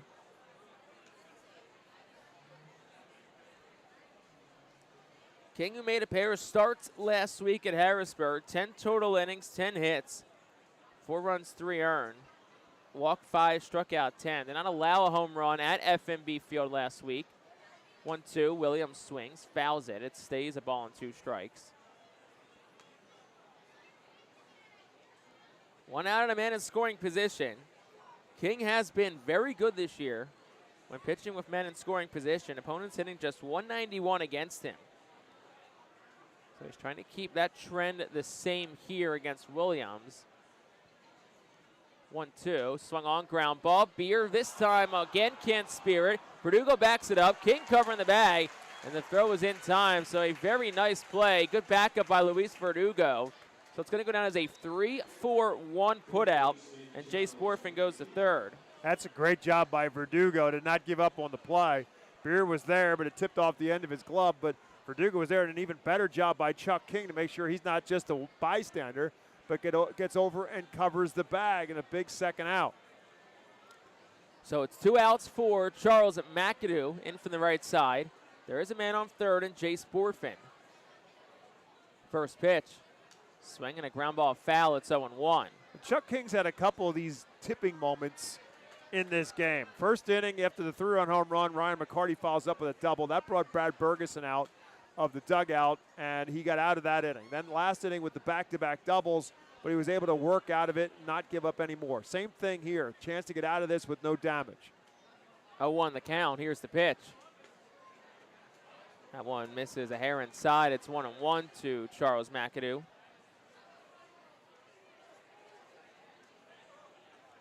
McAdoo 1 for 2 tonight. 3-run home run back in the first was the big swing for him today. 1-1. Swung on, ground ball foul, shoots into the dugout of the Fisher Cats. 1-2. Looks like it clanked off something that hit Devontae Brown in the back, but he looks to be okay. Borfin on third. McAdoo trying to drive him in as the rain continues to trickle on down.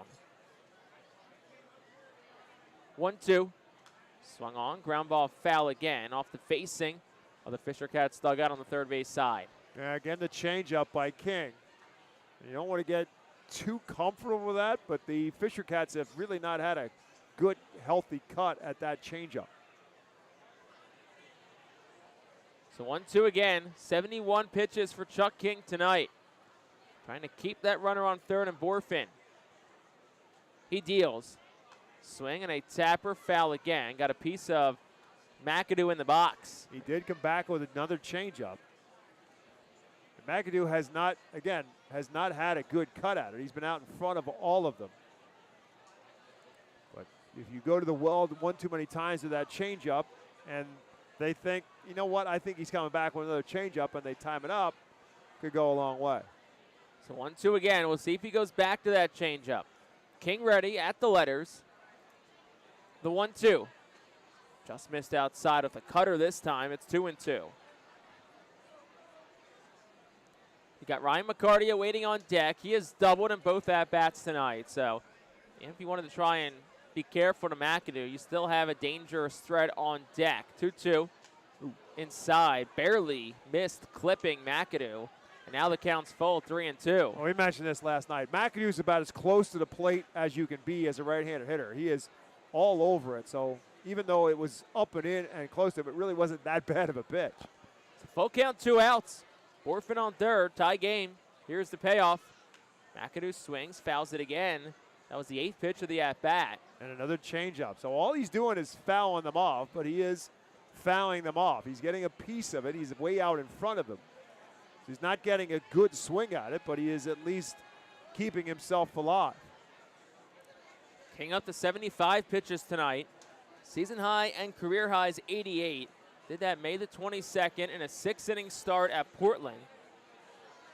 3-2, 2 outs to Charles McAdoo. Payoff pitch. Swung on, line drive, deep center. Fergus over to his left. He's there, and he makes the catch. And that will retire the side here in the top of the 5th inning. Fisher Cats held off the board. They had a hit. 1 man left on base. We're halfway home on this Saturday night in Baseball Town. We'll go to the bottom half of the 5th inning. 4-4 is our score.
This inning is presented by Cornwall Manor, a unique and charming community nestled on a 190-acre wooded campus with many walking trails, including the Lebanon County Rail Trail.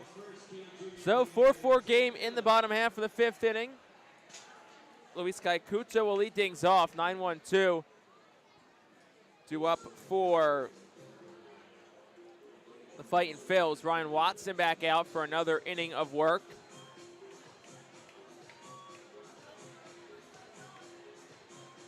Caikuto 0 for 1 tonight, a ground out to short. This is Double-A debut. Caught up the Reading on Wednesday from High-A Jersey Shore. And the pitch. Caikuto swinging a tapper towards the middle, ranging his Doty to his right. Second baseman fields it, throw to first. Was a bit wide, but a good job by Peyton Williams holding the bag. 4-3 goes the putout. Caikuto retired for out number 1.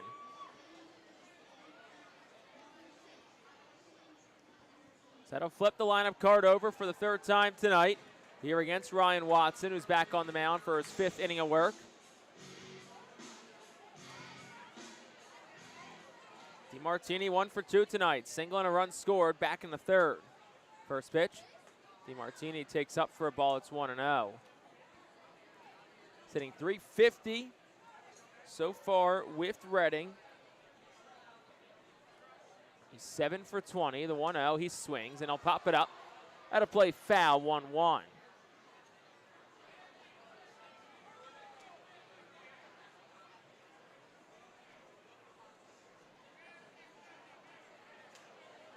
On a strike to Carson DeMartini. Watson fires. DeMartini swings, hits it in the air. High towards right. Borfin's back at the track, at the wall, up against the wall. He'll make the catch. DeMartini just got under that one a hair. Missed the home run by a couple of feet, but it's a deep fly out for him for out number 2, and that'll bring Hendry Mendez to the plate. On a different night, different weather conditions, that might be Carson DeMartini's first home run, but instead, nothing more than a fly ball to the warning track. But that power's there, no doubt about that. He had good numbers as a college player at Virginia Tech. He had 8 home runs at Jersey Shore before his call-up. First pitch to Mendez is swung on and shot foul the other way, 0-1, as it ends up in the left field grandstands. Mendez has been aboard twice tonight. Both have been on walks, and neither at-bats have been really competitive at all. 0-1. Mendez takes it down, a ball and a strike. When he walked in the third, came around the score on the Alex Benelis double that scored 2 runs. 1-1 is up, 2 balls and a strike.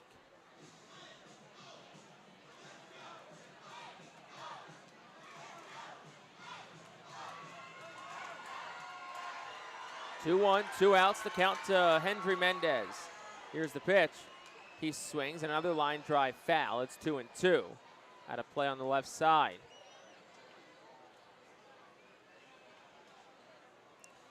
4-4 game, bottom half of the 5th inning. 2 outs in the frame. Mendez bats with nobody aboard.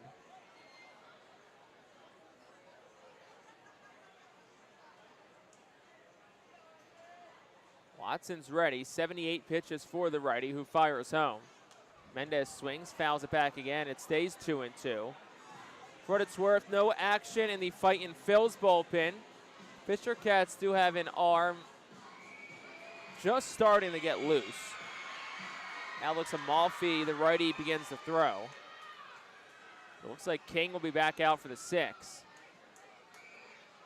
Here's the 2-2. Mendez swinging a ground ball, tapped right side. Charging is Doty at second. He'll underhand flip it to first in plenty of time. Mendez retired, and that retires the side in the 5th. Second straight inning, Fightin Phils go down in order. We will head to the 6th inning. Still tied up at 4-4.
Established in 1928, the Manor Golf Club is one of the oldest public courses in eastern Pennsylvania, located between Philadelphia, Lancaster, and Allentown in Sinking Spring. It offers a true test of golf on a championship-style course. Visit themanorgolfclub.com for more info. Chuck King back out for his 6th inning of work, completes his warm-up tosses. 4-4 game in this top of the 6th inning. Chuck King, who has certainly battled tonight at 76 pitches, is looking to give Reading 6 solid innings of work tonight. He'll get 5, 6, and 7 of New Hampshire's lineup. It'll start with Ryan McCarty, 2 for 2, couple of doubles and a run scored tonight for him. First pitch home, McCarty will take that one a bit outside. It's 1-0. I'm going to be curious to see if the Phils get anybody up in the event that King runs into any trouble in this inning. So far, it's quiet. 1-0 is over for a called strike. It's 1-1. Alex Amalfi continues to throw on the New Hampshire side of things, so looks like Ryan Watson's day is likely done.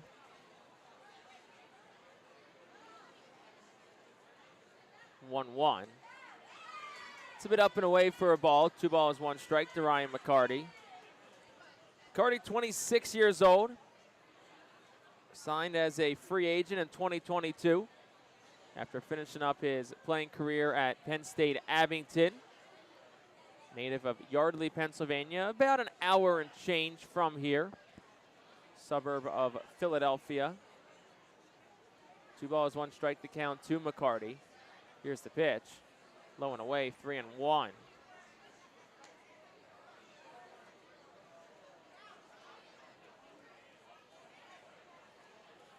Hitters count to the righty bat McCarty. Plays left field tonight. Played sparingly in the outfield this year. 3-1, swinging a line drive towards the left center field gap. That's down base hit. Fergus able to cut it off. McCarty heads to second.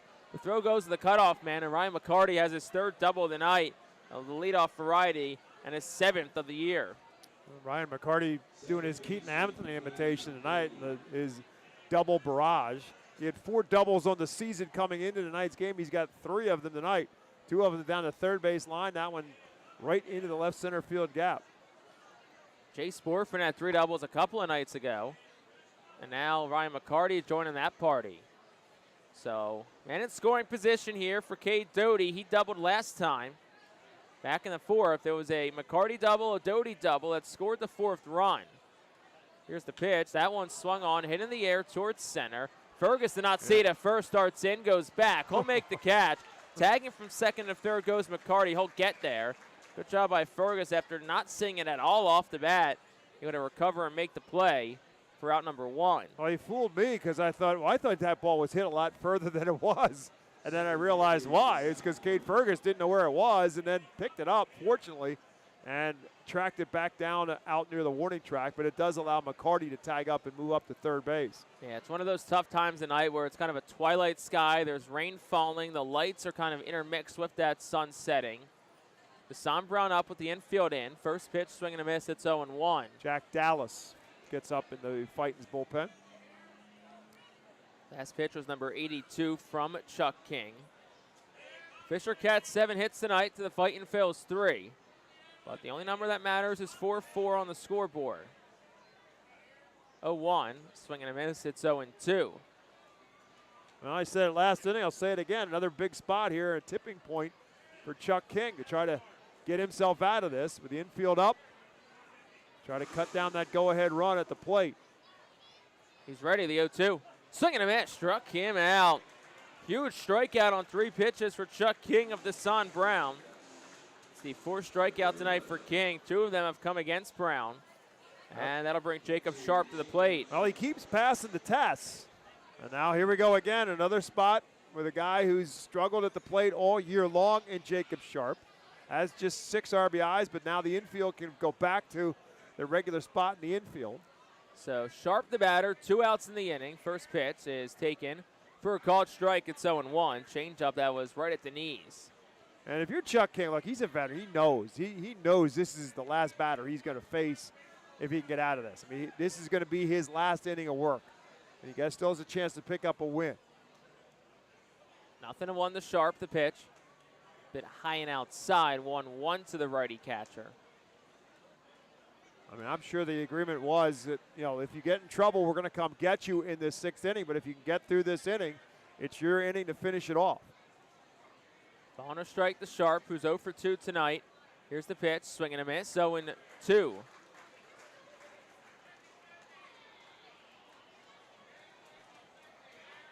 King now at 87 pitches. Next one will match a career high of 88 for him. Perhaps it would be his last and gets out of this inning. The righty's ready at the letters. Here's the pitch. Swing and a miss. He struck him out. Back-to-back strikeouts for Chuck King. Gets 5 in total tonight to match a season and career high. And that will retire the side here in the top of the 6th inning. No runs. There was a hit. 1 man left on base. We will head to the bottom half of the 6th inning.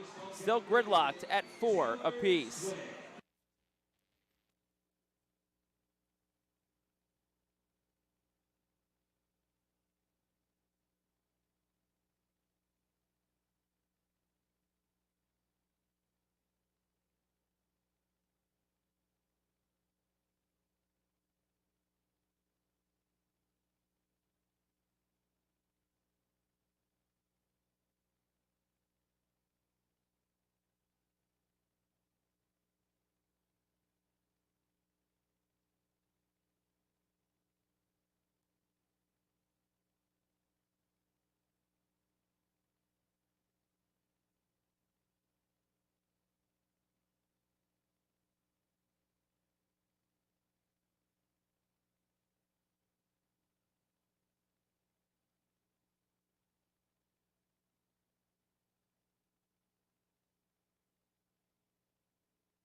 This day in baseball town history is presented by Body Zone Sports and Wellness, the official workout facility of the Phillies. June 14, 2023, so 2 years ago today, at Reading, Tyler Phillips goes 6 no-hit innings, and the Phillies come just 4 outs shy of the 14th no-hitter in franchise history, but 7 unanswered runs for Hartford give them a 7-2 win in 10 innings. Bottom 6, 4-4 is our score. New pitcher in for the Fisher Cats. That's Alex Amalfi. Amalfi making his 14th appearance of this season, his second of this series. He's 3-2 with a 4.10 earned run average, 26 in the third innings pitched. He's given up 22 hits, 34 strikeouts, 16 walks. He pitched 2 innings on Tuesday night in game 1 of this series. Only gave up a walk, and he ended up getting the win in the extra inning victory for the Fisher Cats. Here's Felix Reyes. First pitch to him is a ball low. It's 1-0. Reyes 0 for 2 in tonight's ball game. He has had an excellent week. He's been an extra hit machine, extra base hit machine. A couple of home runs. Here's the next pitch. That's on the inside corner for a called strike, 1-1. Well, he hit it well the last time. Just the wind held it up, kept him from potentially getting extra base hit his last time up. 1-1. He swings, pops it up, shallow right towards the line. Williams back, so is Doty, in his Borfin, and Borfin able to track it down and make the catch in foul territory. The right footer secures it, so Felix Reyes 0 for 3 tonight, and that'll bring Alex Pinellas to the plate. The wind's doing different things on almost every fly ball because it just keeps changing directions. And you look up at the American flag, and 1 minute it's blowing towards left. The other minute, next time around, it's blowing in. This time now it's blowing a little bit towards right field, and Borfin just happened to keep going and going and going. And ultimately, by the time he finally caught that ball, he was in foul territory. So Alex Pinellas in from the left side. He's had a good night. First pitch home is a curveball, misses up to the lefty. It's 1-0. Pinellas 1 for 2. Drove in 2 runs with a double back in the third. He's got 9 RBI on the week. 1-0 is taken up. It's 2 balls and no strikes. Pinellas did start and stop and was able to hold up before crossing the plate. Jack Dallas continues to throw in the Fightin Phil's bullpen. Next pitch, Pinellas swinging a miss, 2-1. Behind a fastball at 92 from Alex Amalfi. Final line for Ryan Watson, 5 innings, 3 hits, 4 runs all earned. Walked 3 and struck out a pair. 2-1. Pinellas takes that one up and in. 3 balls and 1 strike. Rain continues to fall as it has been pretty much for most of the game tonight. Still a good crowd on hand, sticking things through. 3-1. Pinellas takes outside, ball 4. 4th walk issued in total by the Fisher Cats tonight. That'll bring Seth Beer to the plate. 1 out here in the inning as Beer digs in from the left side. Still a 4-4 game, bottom half of the 6th inning. Seth Beer, who was our pregame show guest the last couple of nights.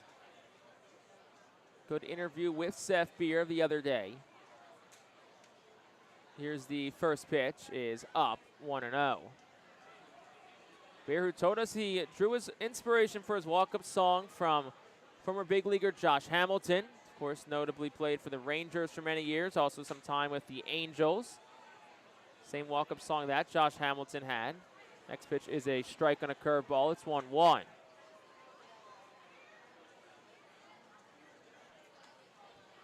Beer's 0 for 1 tonight. Did walk and score a run back in the second. Here's the pitch. He will take it up. It's 2-1. Flew out the right his last time up. He got a hold of an upstairs fastball, but the yard unfortunately kept it in.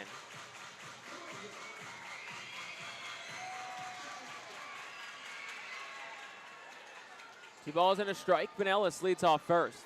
Here's the pitch. Another curveball. That misses up, 3-1. Amalfi has really struggled to get on top of those curveballs tonight. He's missed a bunch up. And if he hangs one in the zone, Seth Beer or any of these Fightin Phil's hitters can make him pay. Yeah, it's a great hitter's count now for Beer because he does not want to walk him here. 3-1.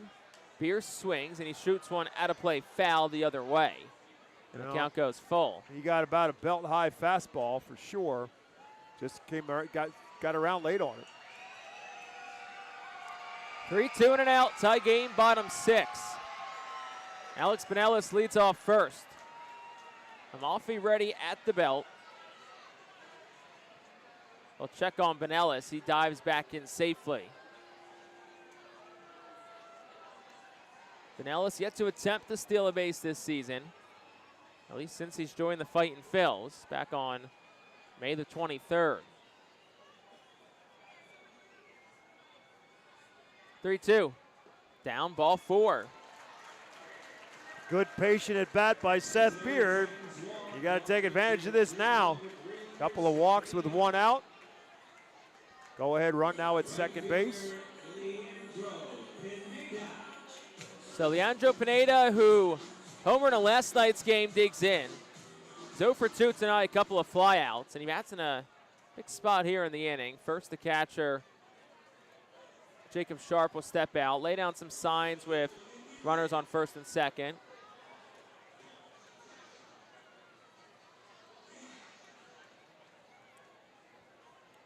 Pineda's got a trio of home runs this season, including one last night, another one in Harrisburg last week. Here's the pitch. Down and in, 1-0. As anxious as Pineda has got to be because he's scuffled throughout most of the season, this is a spot where you still have to be patient. And he's going to get a chance to think about this now because here comes Austin Bibbins-Dirks, the pitching coach for the Fisher Cats, to have a conversation with Amalfi, who's suddenly lost the strike zone. He gets the foul pop-up from Felix Reyes to start the inning, and then walks Pinellas, walks Seth Beer. And now first pitch really wasn't all that close to Pineda. So it's still a spot for Pineda that you got to be patient here. Again, he does not want to walk you. But at the same time, he's struggling to find the zone. You have to kind of sit on a spot and sit on a pitch. And if it's, I mean, especially now, there's a lot of people who think that one of the best pitches you're going to see is the pitch after the pitching coach comes out to talk to a pitcher, that they're going to kind of find a pitch that they feel comfortable with to throw a strike after that mound visit.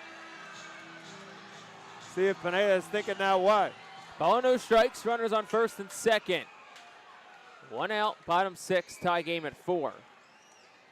Amalfi's ready at the belt, fires home. And it's not a great pitch. Pineda takes a fastball down and in. It's 2-0. It's the exact same pitch he threw in the first pitch. So he's pitched 2 straight in the same spot. Back foot of Pineda.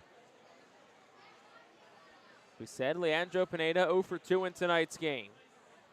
Here's the pitch. Swinging a ground ball. Diving is Doty. Gets by him in the center field, base hit. Around third is Pinellas. He'll score. It's an RBI single for Leandro Pineda, and the Fightin' Phils retake the lead 5-4. Well, he didn't crush it, but he hit it in the perfect spot. Back through the middle is a golden spot. And despite Doty's attempt, he dove, but it went underneath his glove. And once it reached the wet green grass, Michael Jones had the arm pumping to wave that go-ahead run home.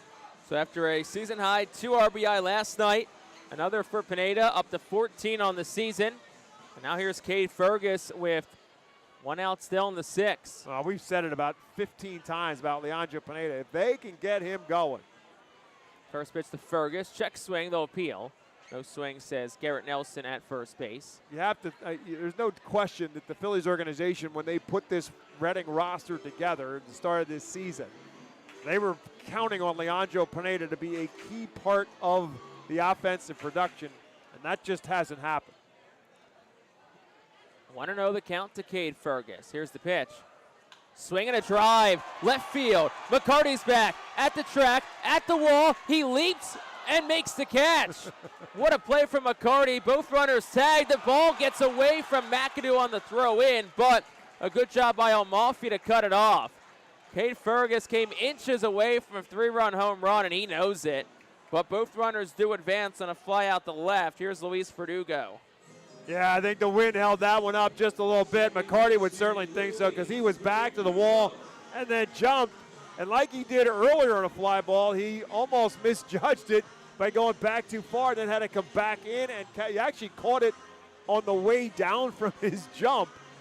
And it's ultimately a long, loud out, but good base running by both Beer and Pineda to tag up and move up, and a very heads-up play by Amalfi to back it up, or otherwise Seth Beer gets up and scores. Reading still leads by 1. Here's Verdugo. First pitch down for a ball. Goes through the legs of Sharp, but fortunately for the Fisher Cats, it stays right in the area so nobody advances. Yeah, but that's why that's big, because when you move up to third base. Pass ball, wild pitch, scores a run. Especially on a wet night, and a guy who's struggled to throw strikes in this inning in Amalfi. So anything could happen. And when you're at third base, you got to be on your toes and ready. And if it gets away, come home.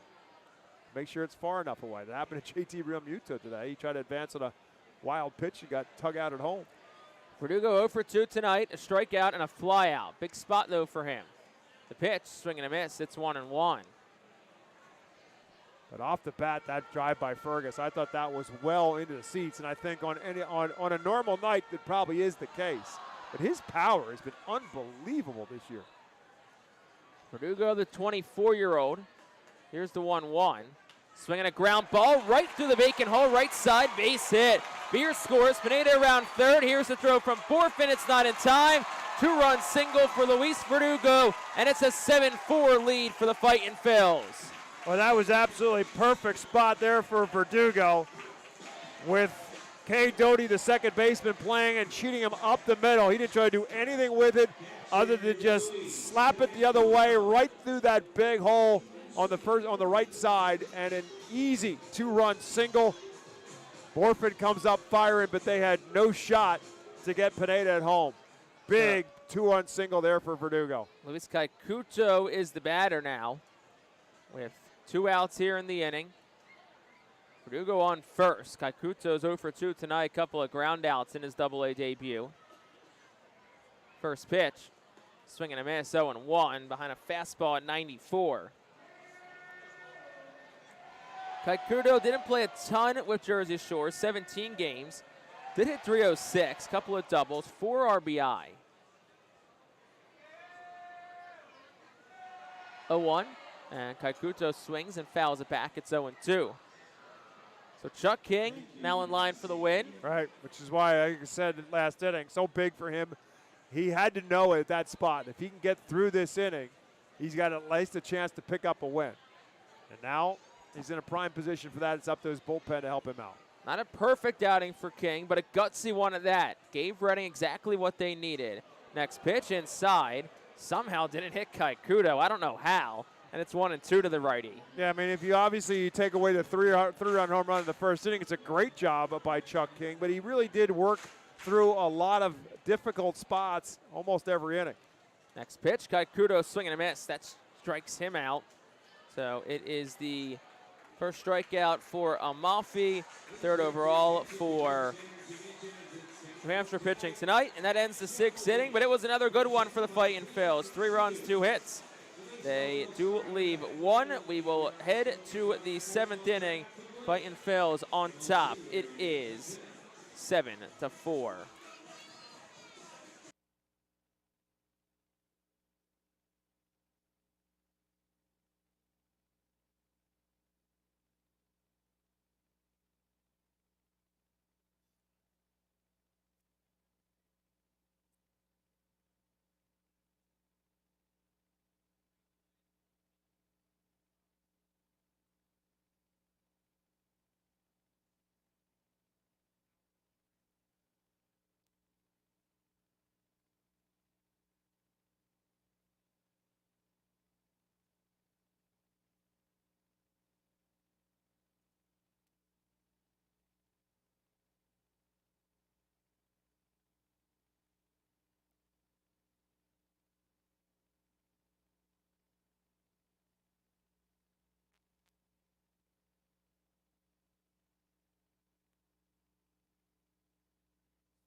It's the top of the 7th inning, and it's presented by White Star Travel, the official group sponsor of the Reading Fightin' Phils. Visit whitestartours.com for more. Reading 3 runs in the 6th. They lead at 7-4. New arm in for the Phils. They're going to ask 9 outs out of the bullpen tonight to try and get this victory. And the first man out is Jack Dallas. 16th appearance of the season for Dallas. He does not have a decision. He has an ERA of 4.38 on the year, 24 2/3 innings pitched, 26 hits. He's given up 17 runs. Only 12 of them have been earned. 23 strikeouts and just 6 walks. He has also given up 3 home runs. 9-1-2 due up for the Fisher Cats here in the frame. Jay Harry will lead things off as Dallas continues his warm-up tosses, and some extra time as well as the grounds crew spreads Diamond Dry on the infield. So the rain has picked up some as there are some fans kind of scurrying at this point. Good amount under cover. It's definitely a bit more heavy than it was earlier in the night. But nonetheless, Reading, though, does have the lead here in the 7th, 7-4. Just doesn't want to seem to move out. He's enjoying the game, I suppose. Just kind of hanging around. Jack Dallas continues his warm-up tosses, so take a look at the final line here for Chuck King. King goes 6 innings, allows 7 hits. Surrenders 4 runs, 3 of them earned. No walks and 5 strikeouts, so I guess the run that Borfin scored since he reached on the catcher's interference goes down as an unearned run.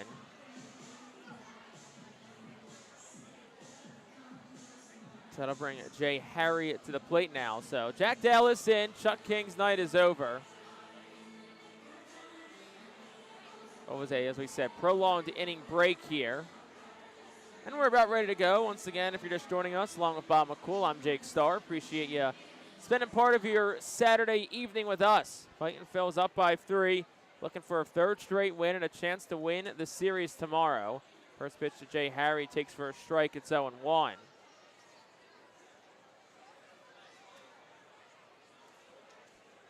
Harry 0 for 2 tonight. Here's the pitch, and that's outside for a ball. It's 1-1.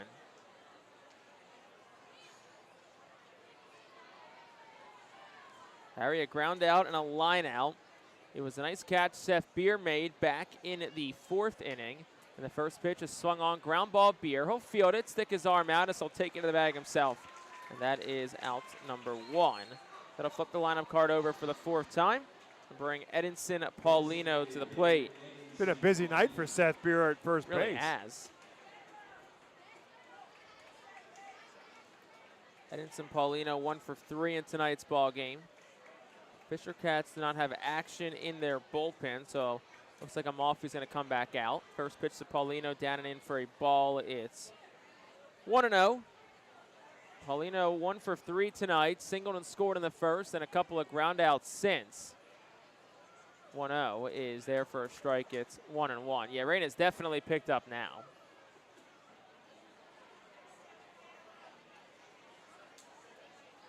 Supposed to be on and off rain through the night tonight. Here's the 1-1. Swing and a miss, 1-2. But it should clear out by the morning. So it should be clear skies for our Father's Day celebration tomorrow. First 3,000 men get a pretty spiffy Phil's Father's Day Hawaiian shirt. 1-2 is down, bounce. It's 2-2. So that's a 5:15 game. Make sure you get in line early because that's a popular one. I'll tell you that one for sure. The Hawaiian shirt? Or the Father's Day for the post-game. 2-2, swinging a foul ball. Stays 2-2. I mean, both. Both, really. I think you said before, one of the coolest things is watching everybody 100%. on the field having catch. I mean, I'm not going to lie. I mean, it's the first year of that 2 years ago, the first time I saw it, I'm like, this is really cool. And then last year, same thing. I knew what to expect. But it really is. It's just a cool thing to just see all the kids out there with their dads having a catch.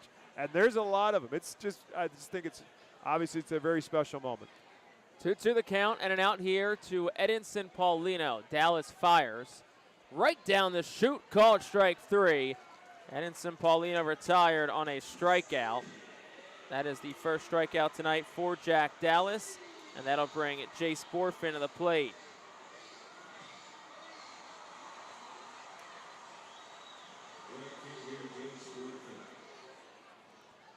Orphan 1 for 3 so far tonight. Did reach on the catcher's interference back in the first and score a run.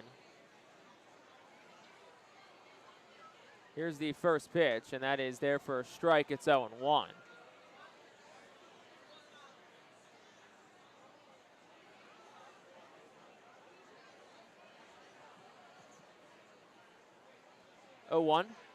Swing and a miss, 0-2. Jack Dallas has had an up and down season, but as of late, it's been pretty good for Dallas. Three of his last 4, he's posted a 0 with the final 2 innings in a game at Harrisburg back on June the 5th. A lot of run, but that was in the 8th inning, and it was some unfortunate softly hit balls against him. Something Reading has kind of fallen victim of. Here's the 0-2. Just outside, 1 ball and 2 strikes. Rain's really picking up now. Yeah, it's just watching the guy coming up from the concession. And I think, then they're going to call a delay. Yep. So 1-2, 2 outs. It looks like the tarp is going to come onto the field. So it's a 1 ball, 2 strike count, 2 outs here in the top half of the 7th inning. So they said in a rain delay, we will step aside for a moment. And when we come back from our break, we will put on our Reading Roundup podcast. So like we said, top of the 7th inning. Fightin Phil's lead at 7-4. We will step aside for a break, and then you can listen to our Reading Roundup podcast. Whenever updates are available, we will provide them for you.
So tonight's game is official, and tonight's game has been called early. So the Fightin Phils pick up their third straight win, a 7-inning, well, 6 and change, 7-4 win over the Fisher Cats. And those 3 runs in the 6th inning, that proved to be large, gets Chuck King the win and gets Fightin Phils the victory as well. So Reading victorious 7-4 in tonight's game.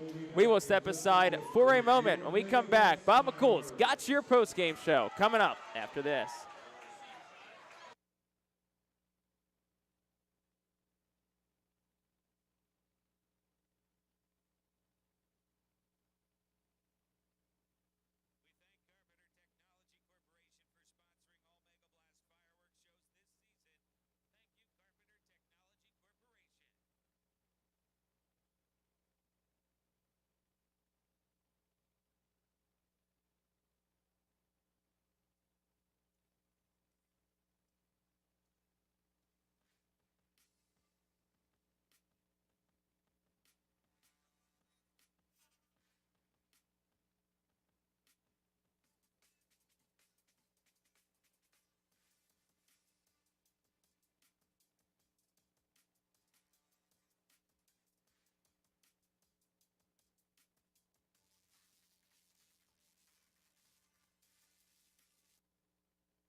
Well, welcome to our White Star Travel post-game show. It is an abbreviated game, but it's a good result. But timing is everything in life, and the Phils scored the runs in the bottom of the 6th inning. And as a result of that, the rains picked up heavily into the top of the 7th inning. The officials called the grounds crew to pull the tarp out with 2 outs in the 7th inning.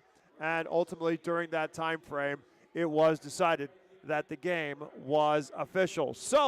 The game was not going to be resumed, and so as a result of that, the Fightin Phils, because the game did go 6+ innings, it is an official game, and therefore it is a win for the Phils, and they now have won 3 straight in this series and are in a position to do no worse than split the series and a chance to take the series if they can win in tomorrow's series finale. So we will run through everything that happened tonight and a recap of all the scoring and how we got to what is a 7-4 Reading Fightin Phils win when we come back on the Reading Fightin Phils Radio Network on 830WEU.com with more of our White Star Travel postgame show right after this.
Welcome back to our White Star Travel postgame show where the Reading Fightin Phils won it tonight over the New Hampshire Fisher Cats by a final score of 7-4 in what was a rain-shortened game, but you got to like the results if, of course, you are a Fightin Phils fan because they do take the W.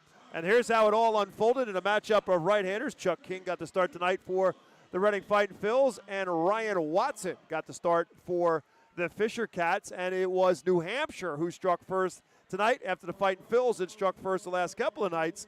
But Edison Paulino got it started with a base hit.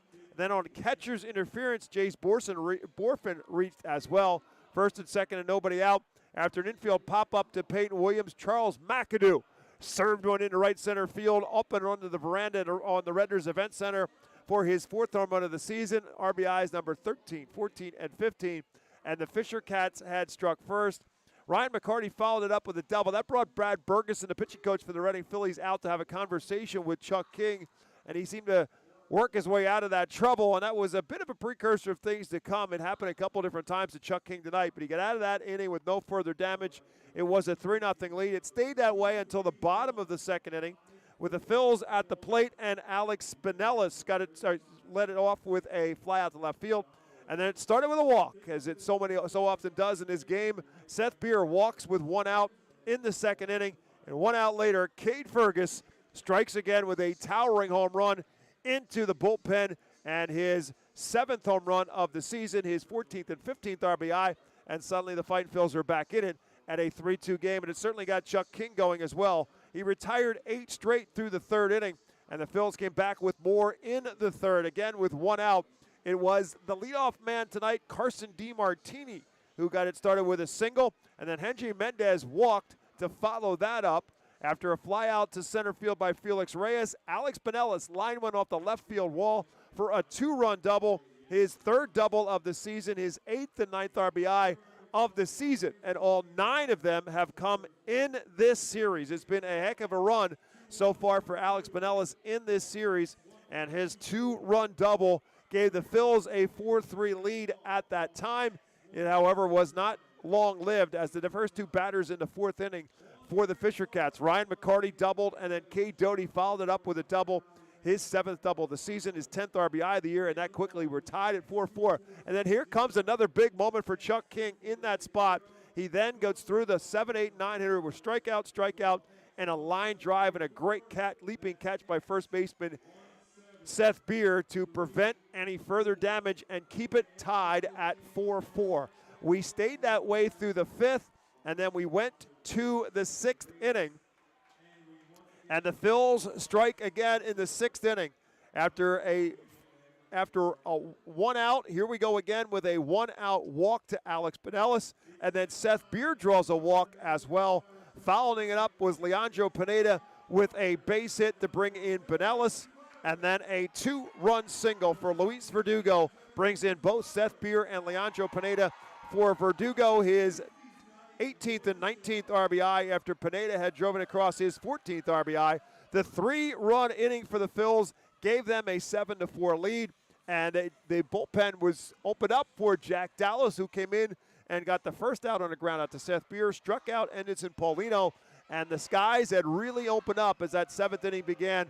The officials called the grounds crew on. The game was stopped at 8:43. You have to wait a mandatory 30 minutes, and that was enough because this never let up on the rain, and the decision was made to stop the game at that particular point in time. And as a byproduct of that, the game was official with 6 2/3 of the game played. The game was official, and the Phils pick up the win.